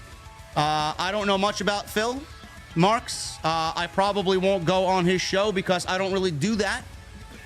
I don't go on anybody's show. If there's nothing for me to gain, I'm not going anywhere. But, if I could say one thing about those guys over there, it's like you put yourself on YouTube, man. I want to see who's physically behind the thumbnail there. So it's just nothing but audio. Like, Justin LeBar told me when I first started out, you're going to be on YouTube. I want to see the person talking, not behind a video game or a fucking thumbnail or a still screen. So that's the one thing I could, for some friendly advice there for those guys. But it's tough to grow in the community, man. Jesse sees it. It is. It is very tough. You've gotta please the algorithm. Yeah. You gotta start there. Hey, Drizzle, the 199. Tony, being from here, does too many events in Illinois. I agree. You guys are really wrestled out, I'm assuming. This is first show in Champaign, and that Champaign is not so Champaign is not Chicago. Champaign is not considered Chicago. That is so far out, it ain't even funny. It is hours away. So that's his first show out in mid-Illinois, if I'm not mistaken. Joseph Taylor with a $5 super chat. JD, there's a lot of Joseph Taylors on Twitter. I follow that. Are people that hate you and Jesse. Do you follow people that hate me and Jesse? Why? It's very sus, Joseph. Yes, enjoy. ACW. It's all bullshit, by the way, Joseph. Not today. Greg What? Goldman. What happened? The Greg Goldman guy sent me a super chat the other day. Want me to unblock him. Well, maybe if he stops talking shit. And he want me to unblock him. I'm like, ACW with a $2 super chat. Rob Zombie kicked ass. I loved it. Great. Don Park with a $5 super chat. If you both go to Arlington and want really good steak or barbecue, check out the Arlington Stockyard. All right. That's great. Where's the best place to get a cocktail? I want some of that Texas barbecue. He ain't wrong, man. I know. Well, that's going to happen, but I also want a good cocktail to go along with. Do you mind? Yeah, I can get good cocktails anywhere. And there's no drinks. Listen, except listen, the bro. beers. That is such a misnomer, bro. You can't go anywhere and just get a great cocktail, man. Most people make a classic old fashioned the wrong way. Really? Yeah. I don't know. It's all on the ice, man. People use the wrong ice everywhere I go, man. You maybe get 1 out of 10 places that use the proper ice. Oh, I thought alcohol is alcohol. No. Just make the drink the right way, and sure. No. But Texas barbecue, you can't get that anywhere. No. If we're there, we're definitely getting Texas barbecue. Chris Elliott with a 199. Seeing Nita Strauss in person was awesome. She's good. Not a fan, but I respect it. And Frankie Yankee with a $2 super chat. He says, you guys kill it every week. Adam Casper with a 5. JD and Jesse, awesome post show as always. Thank you, Adam. Thank you guys for a great post show, man. We got a lot of discussion here. We're going to get out of here. I got some Destiny weapons to grind. Okay? We're going to get out of here. Yeah. Thank you guys very much for all your support. Really appreciate you guys. As always, on a Wednesday night, hopefully you got some great discussion out of this post show. And next time you see me live, we'll be on Friday Night SmackDown. They will be taped from Berlin, I believe. So it's not going to be a live show.